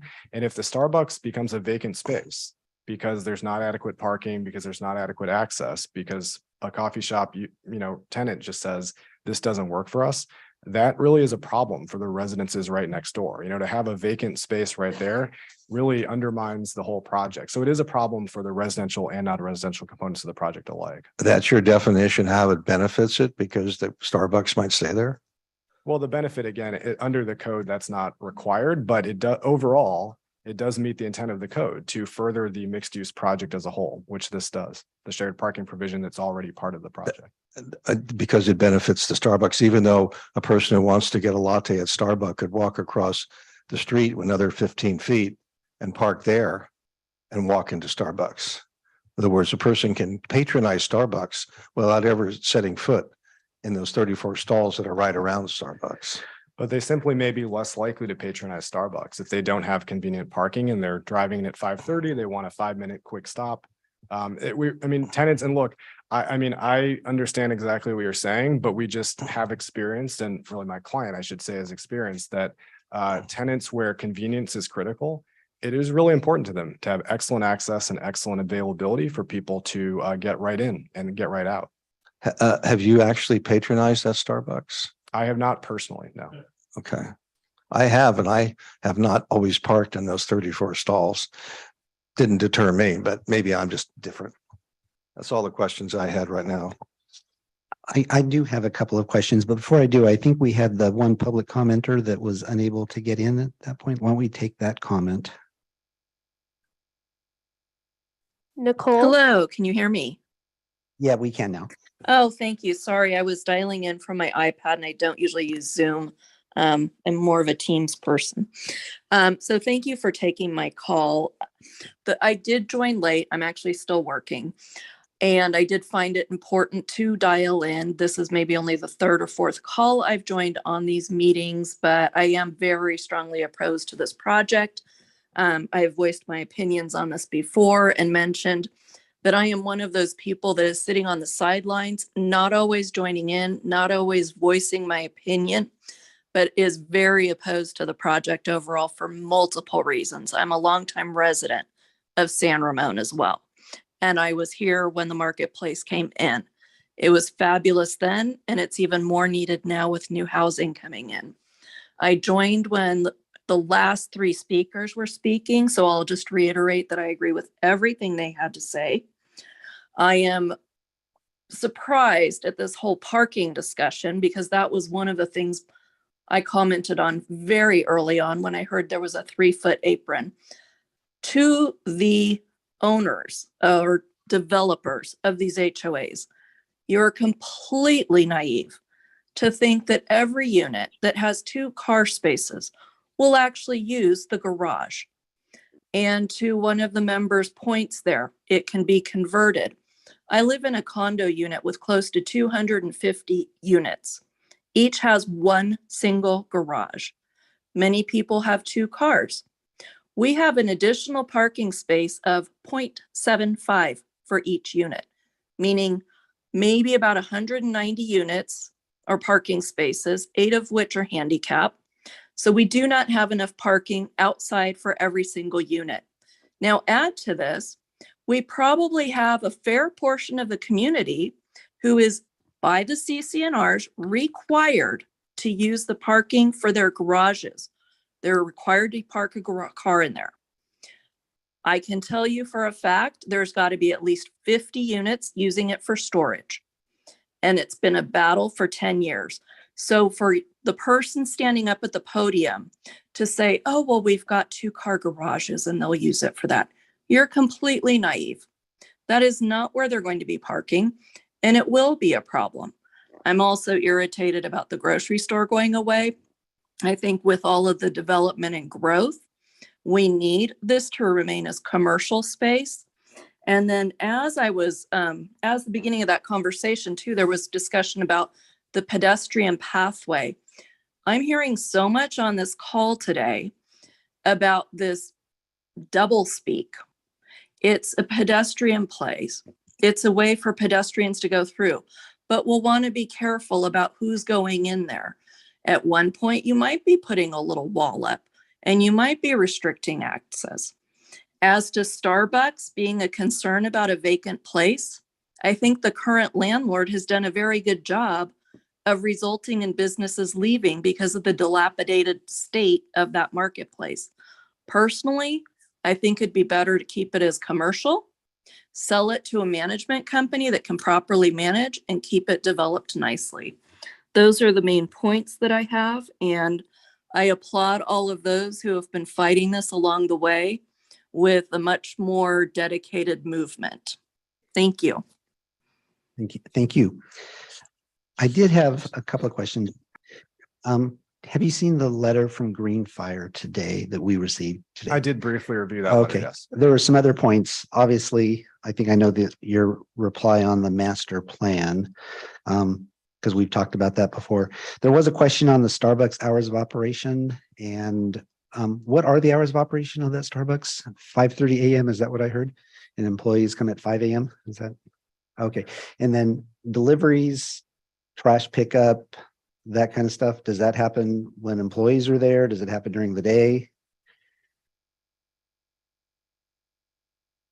Given the short notice, we did not have an opportunity to discuss that with Starbucks today. Okay.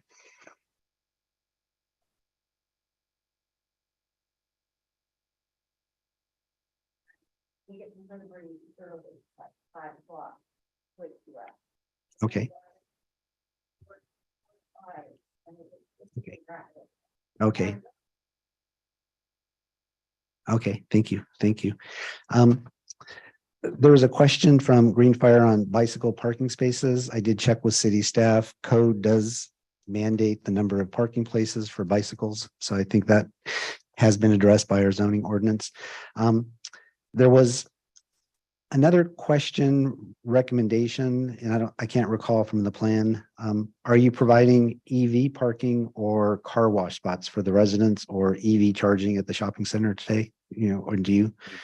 We do not have EV stalls at the shopping center today. Okay, and then is there any consideration to a place for residents to wash their cars in the parking lot there at all? Would one of the 6 parking places be plumbed for a car wash, or is that part of the project? No, it is not. We would expect they would use a commercial car wash. Okay. With that and no other questions, I would like to close the public hearing, but I'd like a motion to do so, please. So moved. Okay, it's been moved by Commissioner Marks, and if we can. I will second that. It's been seconded by Commissioner Kuznick to close the public hearing.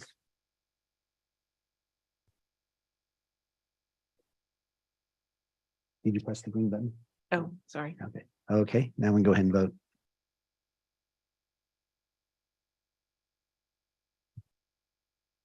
Okay, the motion to close the public hearing passed 5-0-0. We've been at this for an hour and 50 minutes. I'd like to take a 12-minute break, so we'll come back at 8 p.m. Thank you all.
commissioners are, have an opportunity, and we will look through the resolution as well as the conditions, but I want to go a little out of process just to settle one item, and that's the condition of approval that was proposed after our last meeting, number 13. It is for a shared parking agreement between the homeowners association and the property owner of the proposed non-residential parcel to allow overnight residential use parking with specified hours on the proposed non-residential parcel. The shared parking program will be subject to review by the community development director and may include vehicle registration, a sticker program, and or guest permits for overnight stays. Such document shall be submitted for the city's review at least 30 days prior to the applicant's final map recordation. So what I'd like to do, because it was such a discussion prior to the close of public hearing, is poll the commissioners if they are intending to keep that in. And I understand the ramifications if we do, or remove it. And I understand the ramifications if we do not. I think I could read the room that we have at least a majority that wish to see a shared parking agreement between the HOA and the property owner. But before I take that poll, are there any proposed wording modifications, Commissioner Marks? Yes, as written, the condition says that the condition would allow overnight residential parking. I think that is too vague. I think it needs to be much more clear. I think it should state that it would allow residential use of the parking area between the hours of 9 p.m. and 6 a.m. And otherwise, I think the condition as written is fine. Okay. But I think we need to be specific about what hours we are talking about. Overnight is just too vague. I agree with that. So with that, I'm going to poll the commissioners to see if they intend to or would prefer to include that in the conditions that we will review in more detail later. Commissioner Wallace? I would agree. I had a question though, for my fellow commissioners, and that is there any interest in putting a numerical limit on the number of stalls that can be used for overnight parking by the housing owners? And if so, whether that would entail marking those stalls as such?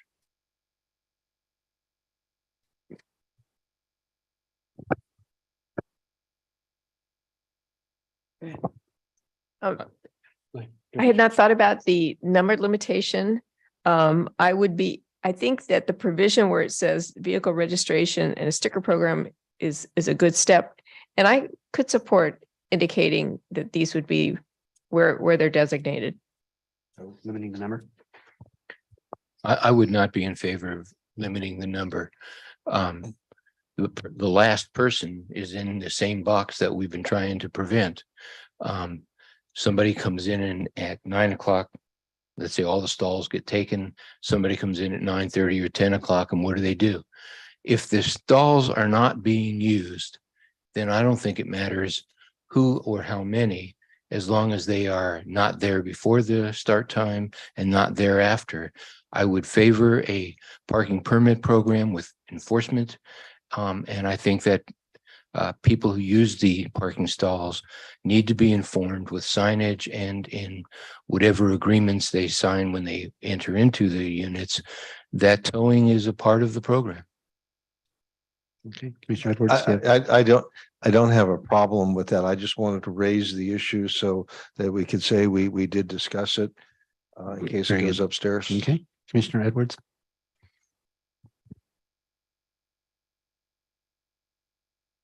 So this is one of many, many things about this project that I'm struggling with.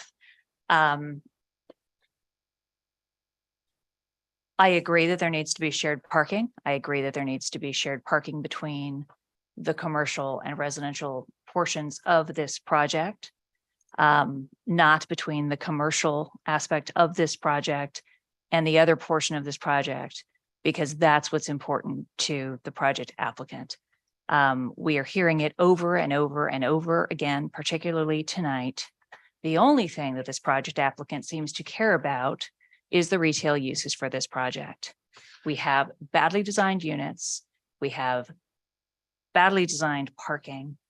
We have badly designed streets. We have a badly designed cut through for bicycles and pedestrians. And we have a project applicant who frankly doesn't seem to care what this commission thinks, doesn't seem to care what the public thinks. I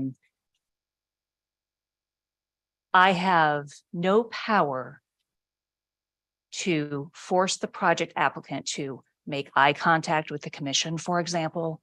I have no power to encourage engagement with this commission or with this community. However, I do have the power to try to make sure that the conditions that we impose on this project are legal and do not result in this city being sued and being fined under the Housing Accountability Act.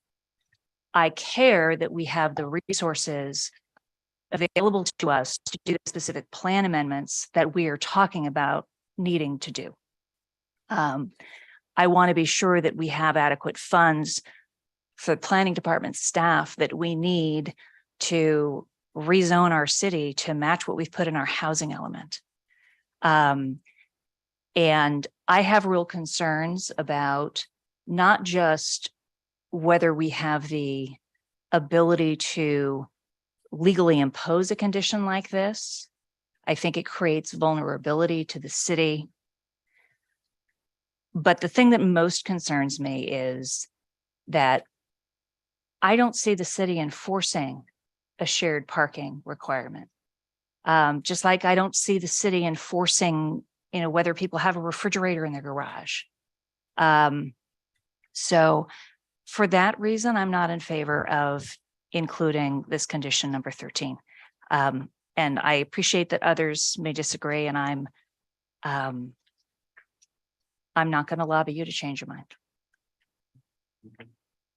And I will say that I am in favor of the shared parking item number 13 as amended. So we will move forward with the conditions in the resolution, which will include number 13.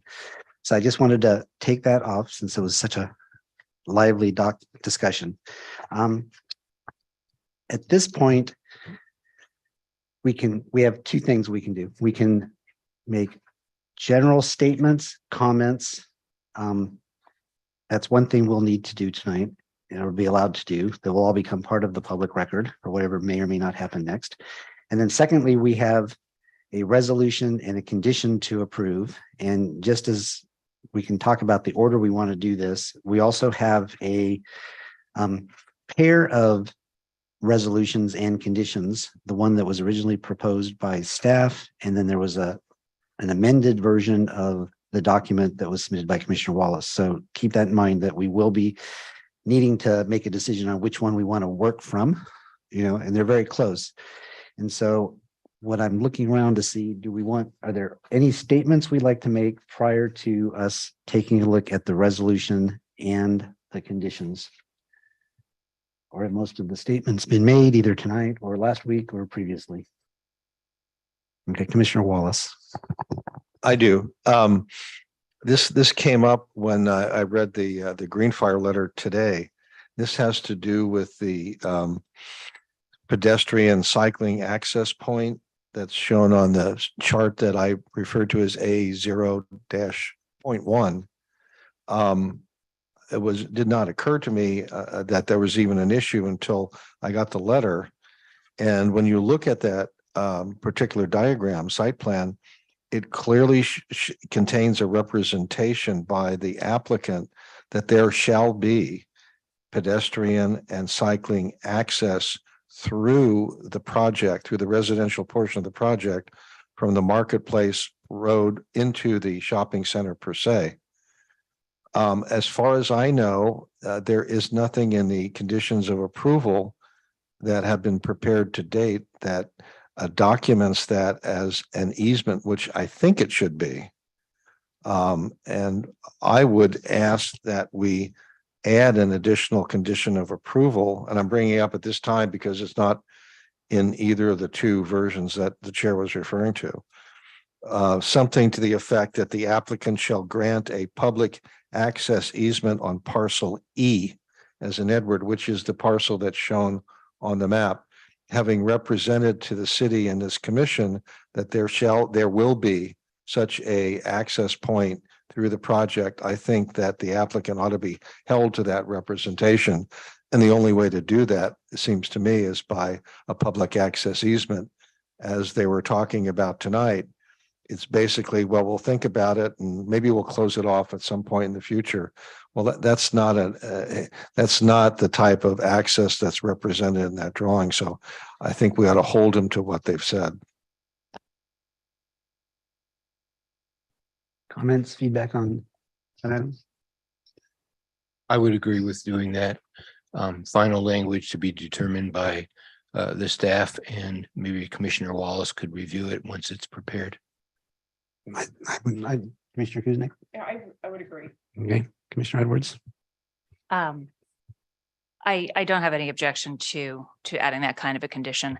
I did want to ask a question of city attorney license. Okay, so I'll make it 5-0 that we would like to see a condition added that captures the shared pedestrian access. Through the chair, I would think it would probably be advisable to come up with the language as we sit here now, so that we're not going back and forth out of a meeting. Okay, okay. Do I you think want it to, can be pretty simple. Prior to the final map, the applicant shall record a public access easement on parcel E to fulfill public access requirements. Hey, that works for me, short and to the point. yeah, I agree. Okay, thank you, Lauren. Okay, so there's that. Any other comments? Commissioner Edwards, you wanted to pose some questions, I think, to city attorney license. Thank you. So city attorney license, 2 of our speakers tonight suggested that we abstain from voting on this project. And I expect that this evening we're going to receive a motion to approve the project. I think the public knows what it means if we vote yes on that kind of a resolution.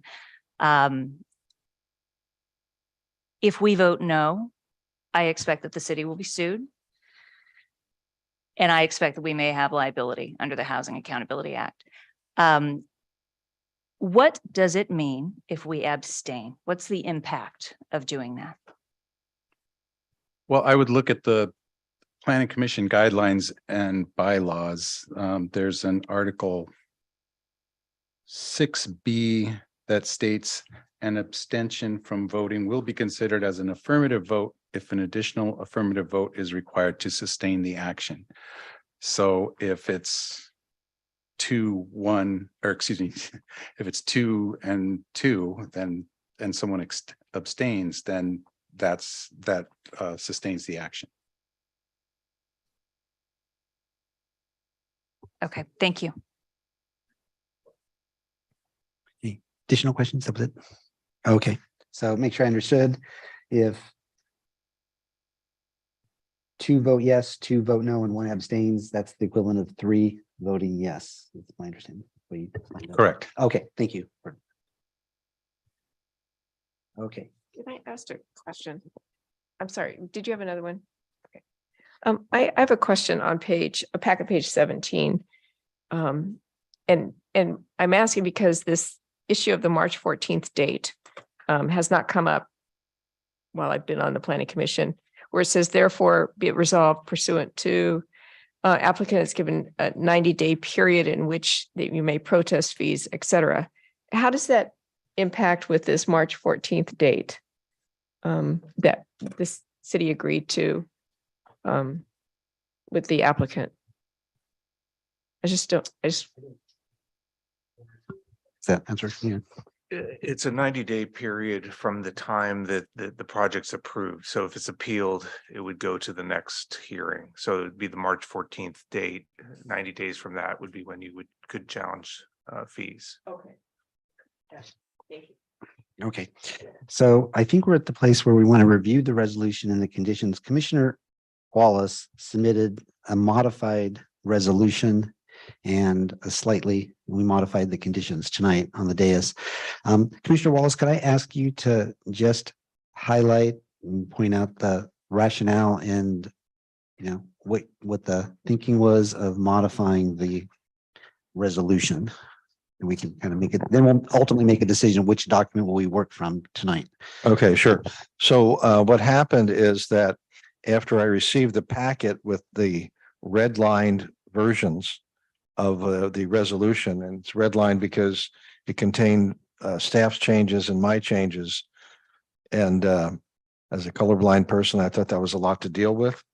So I asked staff to give me a clean copy of the resolution that was included in our package. So the portion of the resolution that has just the black text in it is the staff's version of the resolution, just that it didn't highlight the changes that were made. What I did is that I went through the clean copy and made some changes which appear as the redlining in that document. As you can see, there are not that many, and most of them fall into one bucket, which I will explain. On page 2 of 10 of the resolution, I added some language dealing with the October 4 hearing that we had, which was the first hearing on this project. And I put it in there because I wanted to make it clear that at that meeting, the commission decided that there were deficiencies in the project with respect to the general plan and the zoning ordinance that warranted sending a notice to the applicant pursuant to the Housing Accountability Act, advising the applicant of those deficiencies. As I stated, and as the chair stated, and probably everyone else on the dais stated on October 4, this was not considered a disapproval of the project by the commission, but it was to fulfill our obligations under the Housing Accountability Act, that we provide notice to the applicant to give the applicant a fair opportunity to respond to what we felt and either A, make changes to the project that were consistent with what we wanted, B, convince us that our version was inaccurate and in fact the project was consistent with our city standards, or C, elect to stand on the project as written and take their chances with the commission and the city council. I wanted to make that clear what our version, what our view was, and that's why I added the material there. The other type of change that I made is highlighted on page 3, the whereas, last whereas, where it starts off, whereas the project site paren 3.91 acres close paren.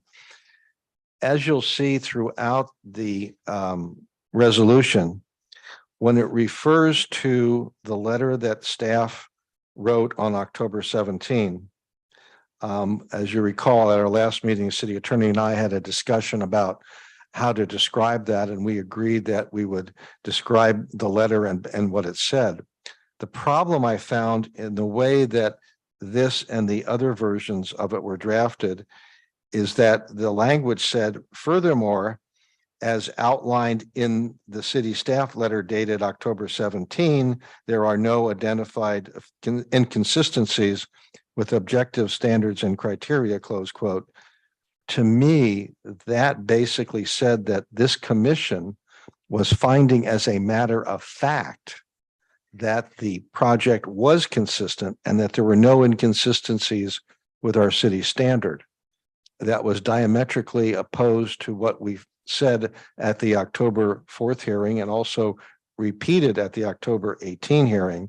And so consistent with what the city attorney and I discussed at the last meeting, I struck out the language as outlined in and just said the city staff's letter dated October 17 stated the following to make it clear that what was being acknowledged was the city staff letter and not making it an independent finding by the commission. That was basically the changes I made to the last draft of the resolution that was prepared by staff and was contained in our packet that came out earlier this week. Thank you for that. I like seeing a clean copy with very few changes as opposed to the one before. So I would opt to work from the ones that we received from Commissioner Wallace that were given to us tonight at the dais, as opposed to the previous version. Okay. Okay. Okay. So we're all working from that one. And we are going to review the draft resolution first, which, other than the changes that Commissioner Wallace proposed, are essentially what we've looked at going back to public hearing number 2. So I suspect this part will go relatively quickly. So, but we will go page by page.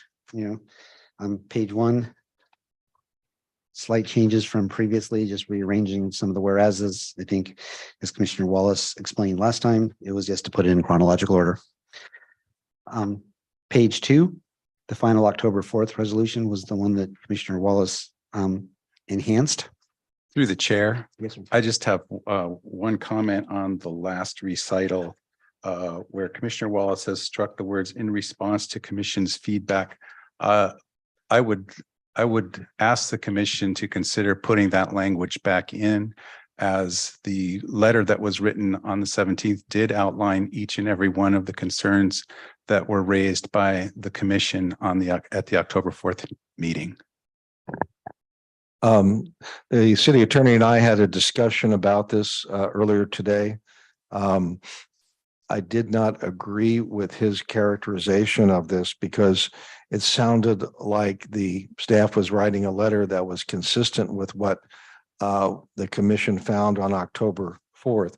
I did suggest in my conversation with the city attorney that the stricken out language could be replaced by language to the effect that following the commission's feedback, and then it continues on, where it says that the letter was written after the feedback without implying that the letter that was written was consistent with what that feedback was.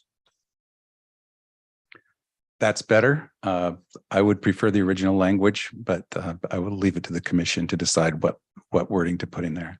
So, Commissioner Wallace, how it would read is, whereas following the commissioner's Right. feedback. And instead change in response to just change to following the commission's feedback.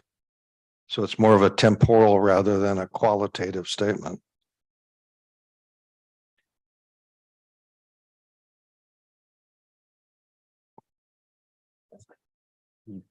Sure.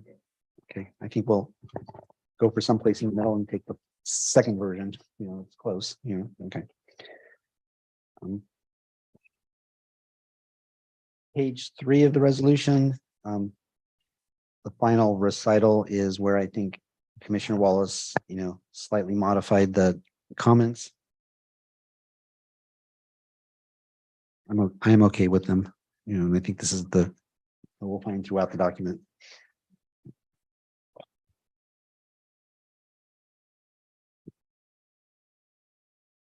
Page 4, the same changes as on page 3 as proposed.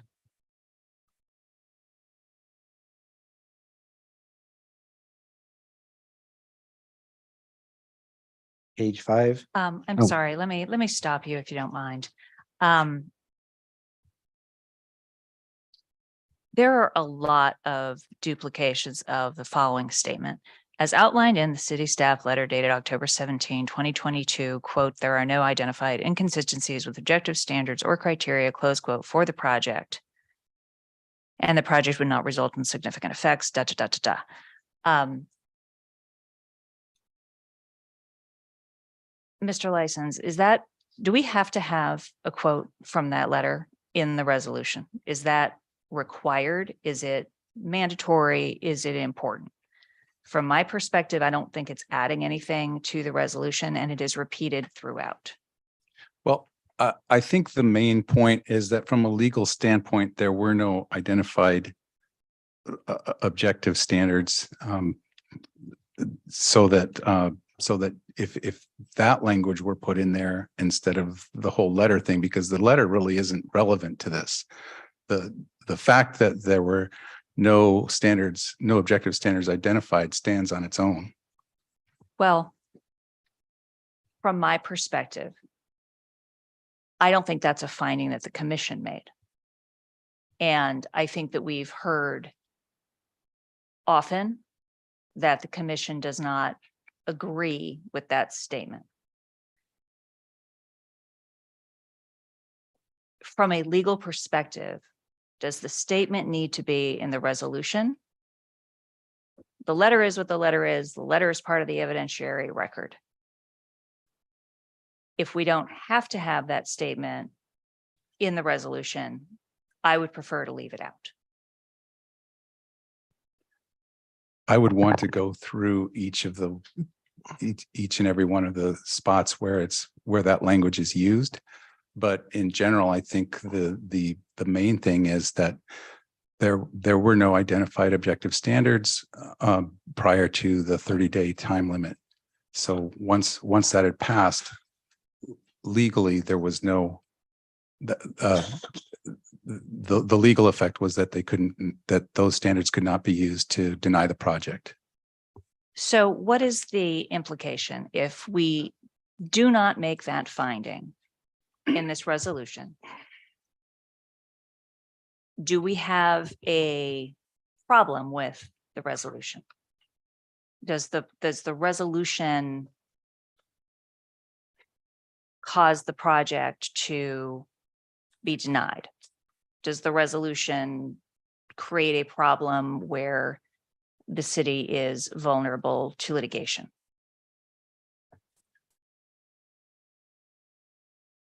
Typically, in a normal circumstance, the finding of consistency with the general plan would be necessary to have a legally binding resolution. In this case, the consistency with the general plan has essentially been determined by the fact that there were no objective standards identified. And I'm talking about consistency with the objective standards of the general plan, not. So if the commission would prefer to go forward without the language referring to the letter, I don't know that it's going to have a significant legal effect. But again, I'd want to look at each and every instance where it's being used. All right, so I would like to do that if others on the commission would like to do that as well. If folks are fine with the references to the letter, then I will be fine with references to the letter. Let me respond to it. The problem with what the city attorney is proposing is that there were certain aspects of this project that the commission felt were inconsistent with both the general plan and the zoning ordinance. And to have us on record as saying that it was consistent, I think is a mistake. And I didn't want to have, as a matter of precedent, any portion of this resolution that could be held up in our face in another project that tried the same stuff and said, well, wait a minute, you found that that project was consistent. We're just like them. So how can you deny our project? So that's why I had the letter in there. I wanted to make it absolutely crystal clear that the reason that the project was approved as being consistent was not because we found it that way, was because a letter had been written against our desires that said there were no inconsistencies. And I wanted to make it crystal clear, not only to this developer, but everyone out there, that this does not bind us to make the same decisions on their project on the same type of problem. Now, I understand your concerns about having the letter statement in there. I would have to go back and look at the language to make sure we weren't holding ourselves out to that problem. I don't see a problem, however, in just stating that a fact in the resolution as stated. Part of my attempt here was to make as little changes as I could to a resolution that we've looked at 2 or 3 times. And if you've seen the red line version that staff gave us, if Mr. Driscoll hadn't given me a clean copy, God help us how that would have gone. So, it may be superfluous, it may be surplus. But under the circumstances, I don't see a problem with that. It seems to me like when this topic came up previously, it really fell back to the ending of the resolution where it says that the planning commission, in exercise of its independent judgment, that this was the crux of or part of the challenge here. And since I would say I prefer to keep it in because we're still coming back to that we are asking our chairperson, if there is a signature to be had, that it's saying that we are exercising our independent judgment when we sort of didn't get to, is to kind of put it in lay terms. No, and you're right. It is covered in the last paragraph, which is page 10 of the resolution. But the language that provides that type of assurance is, after you said the planning commission in the exercise of its independent judgment, it goes on to state, quote, and based upon the fact that the city staff letter dated October 17, 2022 states that there are no identified inconsistencies with objective standards or criteria, close quote, for the project. And this determination is binding on the city as a matter of law, close quote. That's, to me, what's important, because I did not want to have anything in this document that someone could say, well, you found this was a consistent project with your general plan and zoning ordinance, when we did not do that. This was something that happened offsite for us. And I want to make clear that this was sui generis, a one-off situation, and not bind ourselves to any further projects. Commissioner Marks, do you have any comments on this? Sui generis. First of all, I would agree that some of these recitals are much too long. I also feel that the additional language does capture the spirit and intent of our discussion of October 4 and October 17. And I'm not inclined to rewrite from the dais the entire resolution to capture that. So I'm in favor of leaving the language as proposed by Commissioner Wallace. Okay. Okay. With that aside, I think we were up to page 4. Page 5, the same exact changes as we've talked about. Page 6, regarding the architectural review. Go ahead, Commissioner. I apologize. I'm working on 2 different drafts here, so I might be a little bit off. I'm on the original packet, page 14, the letter E. Starting with the project design is the in architectural review. Yeah, the section? project Okay. design. So when I was reading this, it occurred to me that the project design, to use the language of the best interest of public health safety. I would prefer a strike that, the idea that it is in the best interest of the public health safety and general welfare of the community. The project includes design elements that respond to the site condition. I don't think we have felt like this is a project in the best interest of the public health, safety, and general welfare. So I believe Commissioner Wallace's draft did strike the word best. from the Okay. document.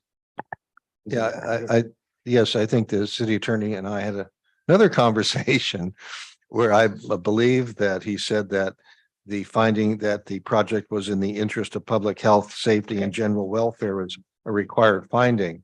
The issue I had was to put the word best in there. Okay, I see it now. And I could not find in our zoning ordinance where the word best was a required finding, just said it was in the interest. Okay, And thank you. if the city attorney has that, I'll certainly. No, I see it now. Appreciate Okay, that. okay. But I also have a comment on letter F. Letter up. Okay. And perhaps you've cleaned it up, because I thought there was a very awkward sentence. Third one down. Let's see. Okay, to provide, and then this was redlined, a desirable environment for the development. And it just struck me as that was a very awkward sentence. And okay, so let me see on yours if it's cleaned up.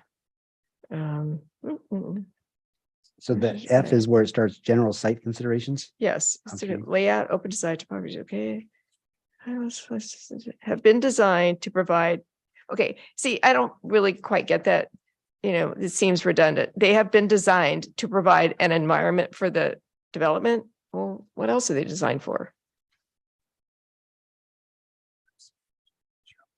I'm here. Okay.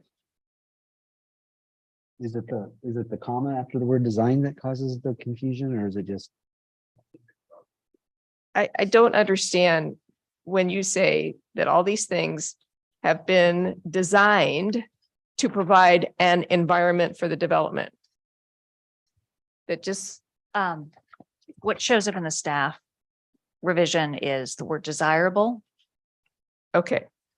Yeah, and that was stricken, The word desirable was stricken. which makes the Um, sentence nonsensical. Right, to provide, what it said was to provide a desirable environment for the development and as further described in the record of decision documentation, period. So the edit just again seems unclear and poorly written.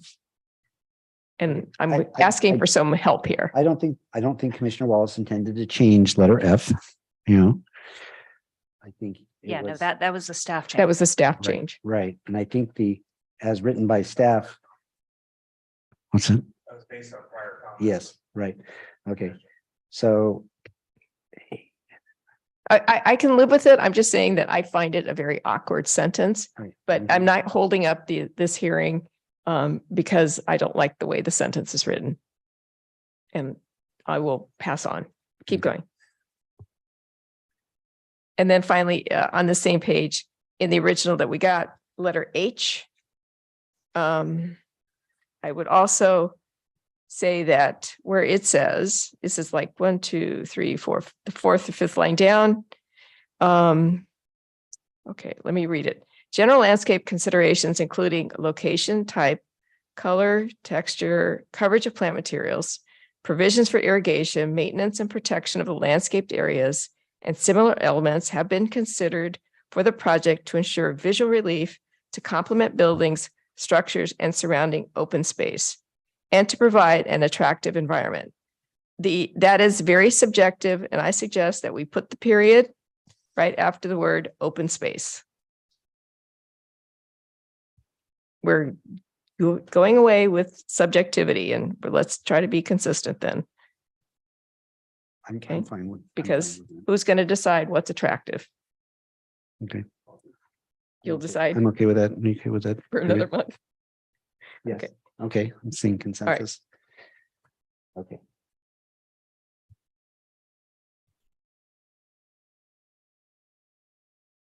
Packet resolution page 8 of 10, the changes that were captured was through a comprehensive final landscape plan. We removed the word comprehensive on letter B and comprehensive from letter C under the tree removal section.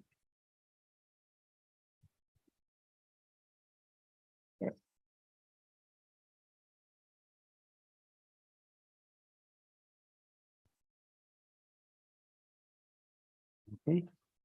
And then the final, therefore be it resolved. I believe that Commissioner Wallace did not make any changes to this, but we did have proposed changes last time that were redlined in the original package.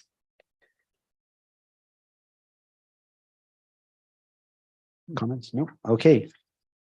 We shall move on to the conditions of approval.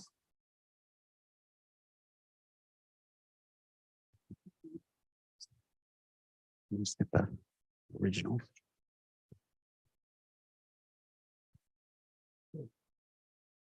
Comments on items 1 or 2, special conditions under planning services.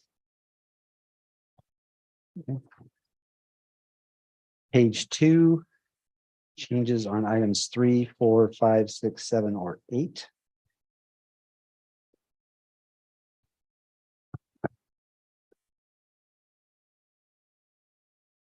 Item 9, page 3 of 17, that includes 9, 10, 11, 12, and the 13, which we did modify with the hours comment. to read. I think I captured parcel to allow residential parking between the hours of 9 PM and 6 AM as the modification. Okay. We did at the dais add I think an item 14 would go right there. Is that correct, Lauren? The one on the recording the pedestrian access item? Okay, well, let's put it 14, so you have to renumber the rest of them. Ryan's good at renumbering. Okay. Okay, we're now moving on to general conditions, item 14. And then the next page from the one I'm working off of goes all the way up to number 22. And what we added last time, as you recall, was to specify what a significant change might include. Okay. Staying on the version that we got tonight at the dais, items turning to page 5 of 17, that included conditions 23 through 30.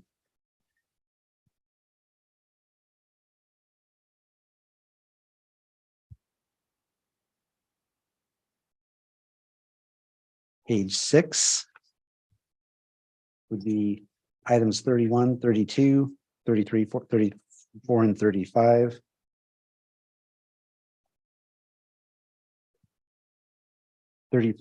Includes all of the obligations of the HOA, which carries on forward through pages 7 of 17 and finishes up on 8 of 17, where we capture what's permitted, parking, everything else that we've talked about previously.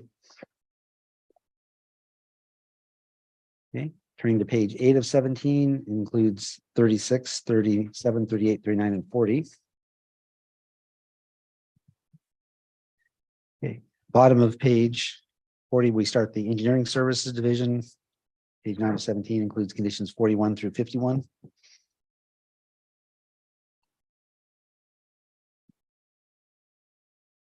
Page 10, the conclusion of 51 and moves on to 52. Turning to page 11 of 17, 53, 54.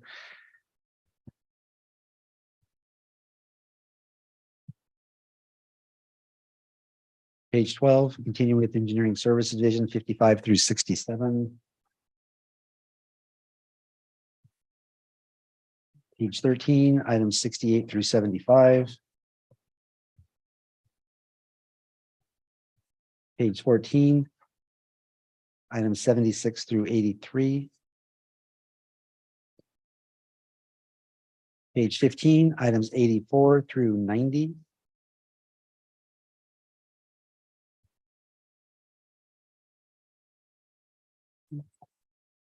Page 16, items 91 through 98. 98 finishes on page 17.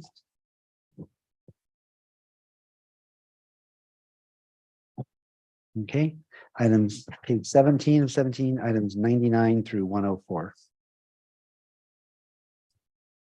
Okay. Seeing no changes there.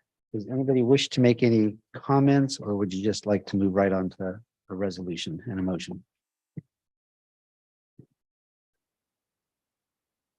Commissioner Edwards. No. Commissioner Edwards, I pick. So I just want to make some closing comments. I did take the time to prepare and present some detailed comments at the conclusion of our past meeting. I'm not going to repeat my earlier remarks. I'm not going to spar with the project applicant. I'm not going to spar with his counsel. I'm not going to spar with the opponents that are in the audience tonight. I will just reiterate that this project represents a lost opportunity for this city in many, many ways. Our focus tonight was very limited. Our job was develop conditions with which this project, if it is approved, must comply. But I want to be very clear. I do not support this project, but I'm also not prepared to create a situation where our city picks a fight that we can't win. So that's my that's my closing comments on this project. Thank you, Commissioner Edwards. Commissioner Wallace? Some of you were here at the last meeting or watched it.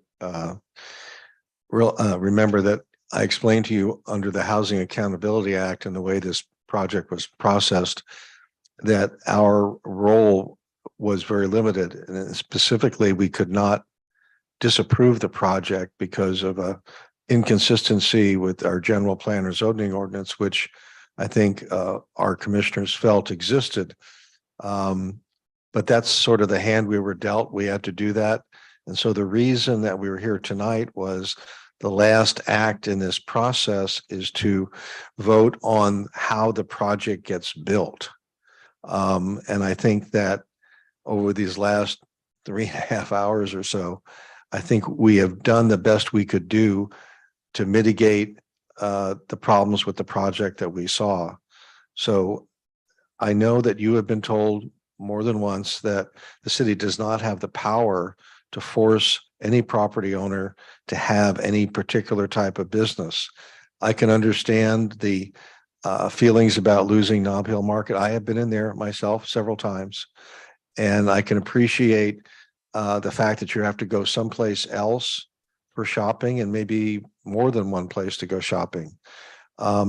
Unfortunately, given the way the legislature up in Sacramento has decided that we need more housing in every place, and that in San Ramon, we are mostly built out. So as you know, what we're doing to create housing is we are taking down commercial structures. We do not have acres and acres of raw land like they do in Dublin and Pleasanton. We have to do the best job we can to preserve our retail base, and we are taking steps to do that as best we can. And so I want you to leave here tonight. I know you're going to be unhappy about the project going forward, but one thing I want you to understand is that we on this dais have done what we possibly can do to make this a better place for the city, given the constraints we're under by the legislature. That's all I have to say.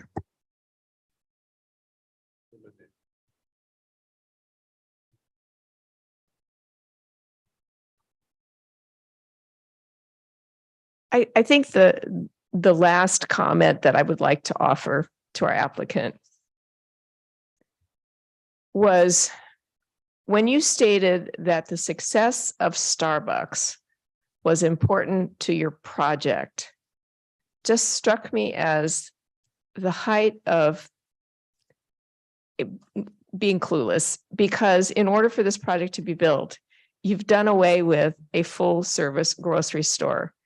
And to say that, you know, the success of Starbucks is important to the success of the project really struck me as being, as it's the word they use in politics, as tone deaf. And I feel like that is the part of this that seems to has not made an impact on you. And so I'll leave it at that.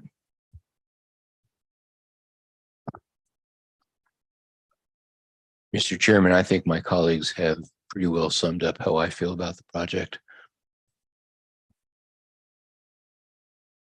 As do mine. However, I did want to say a few other things. I want to quote again what Commissioner Edwards said last time. This project is a complete lost opportunity for the city of San Ramon.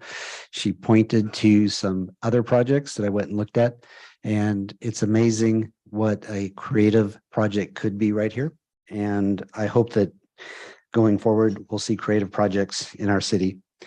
I also think what was missing here was a complete disregard for the public participation. There was little to no, and I heard tonight in public comment, must have been 20 contacts were attempted with this applicant, never to be responded to. And I think that's a shame, because with other projects where there's public outreach, the project succeeds, and we don't have contentious hearings such as this one.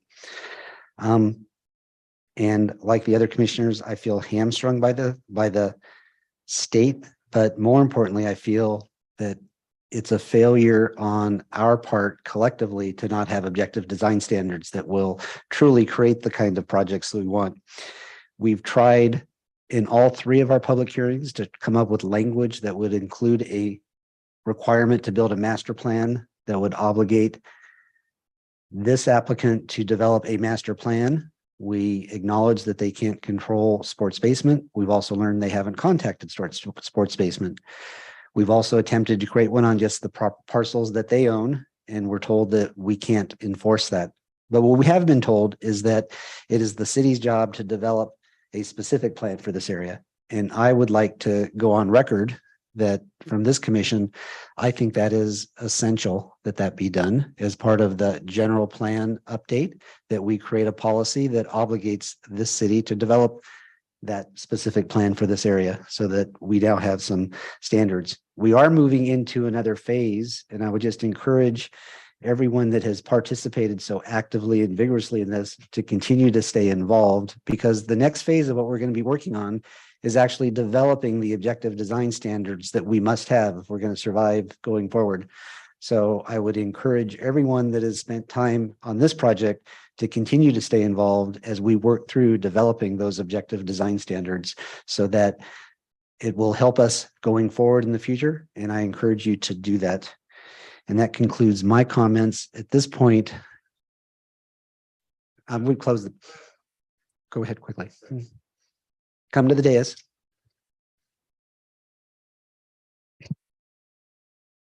Just one question. If the letter of October 17th or 18th or whatever the date was, wasn't written by staff that said that they had not, that they had met all the objective design standards, would there, if that letter had not been written the way that it was written, would there have been the opportunity for you to potentially maybe deny this project?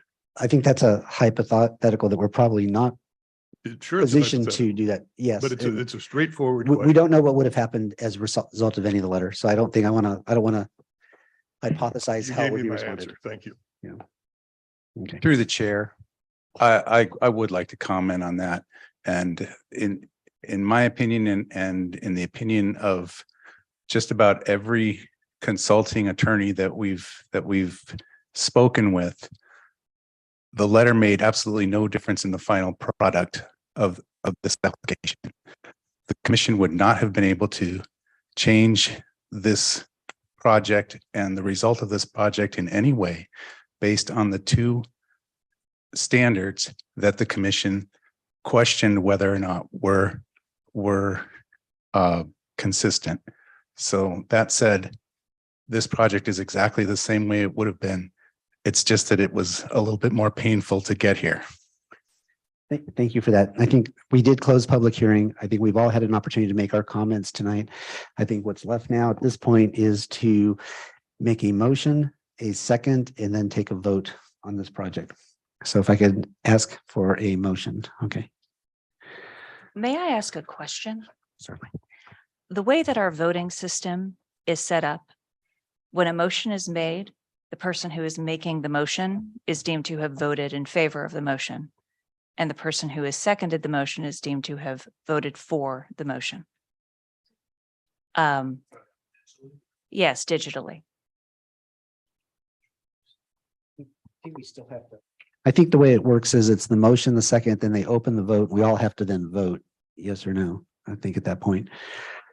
Yeah. The question is what the motion is. Correct. Right. And if you move the motion, then you're deemed to have voted in favor of the motion, whatever the motion is. Same thing with the seconding, I believe. You still have to vote though. Right. Yeah. I think regardless of whether you made the motion or the second, you'll still have a screen that will ask you to vote yes or yay or nay on the motion. But if there's a question on that, there's nothing that prevents us from doing, I think, a roll call vote. Yeah. It's fine. Yeah. But, Well, when we do digitally, let's, for example, again, I think I know where Commissioner Edwards is going. When you move the motion and then it's seconded, you voted. What shows up on the screen is the other three people that have a right to vote yes or no. But I don't remember. You could tell me if you make a motion, do you have the option? I didn't think so, to vote no. we can, we can take that back for future, but I think then if to make people call for a roll call vote, then, yeah. Yeah, okay. So is there someone that wishes to make a motion on tonight's resolution? Okay, so we got to make them. All right, I'll do it. Okay. All right. I move that we adopt the resolution of the Planning Commission of the City of San Ramon approving the Marketplace Mixed Use Development Project DP 2022-0007 MJ 2022-0005 vesting tentative map 9607 close paren LUP 2022-0004 AR 2022-0032 TRP 2022-0009 and ENVR 2022-0004 located at 13 Marketplace. Are they zero? 130? Okay, as amended at the Oh, dais. Yeah. 130. As amended at the dais. Yeah. Okay. It's been moved. Is there a second? I will second and just note that there is an amendment to one of the conditions of approval, condition number 13, I think it was. But I will second the motion. And then With great reluctance, I do not feel that this is a particularly good project. But I agree with Commissioner Wallace and Commissioner Edwards that there's not a great deal of choice in this. And therefore, I will second the motion. Let me amend the motion to include the new condition of approval, which will be number 14, dealing with the public access easement. So I'm amending the motion to include that condition of approval. Okay. It's been moved and seconded. May we have a roll call vote, please? Commissioner Kuznick, No. Marks, With the conditions, yes. Commissioner Wallace, Aye. Vice Chair Edwards, I abstain. and Chair Alpert. Yes. Okay, motion passes 3-1 with plus one abstention. I'm not sure where in the order those numbers go, but 3 yeas, 1 nay, and 1 abstention. At that, okay. Mr. Barr. Yeah, just real quickly, the actions of the Planning Commission are subject to a 10-day appeal period. Anyone seeking to file an appeal on the approval by the Planning Commission shall file an application with the city clerk, including the basis for the appeal, along with the appeal fees. And that appeal must be filed by February 27th at 5 p.m. And that is a Monday because of the change in schedule. It rolls to the following workday. Okay, with no other commission business, I will go ahead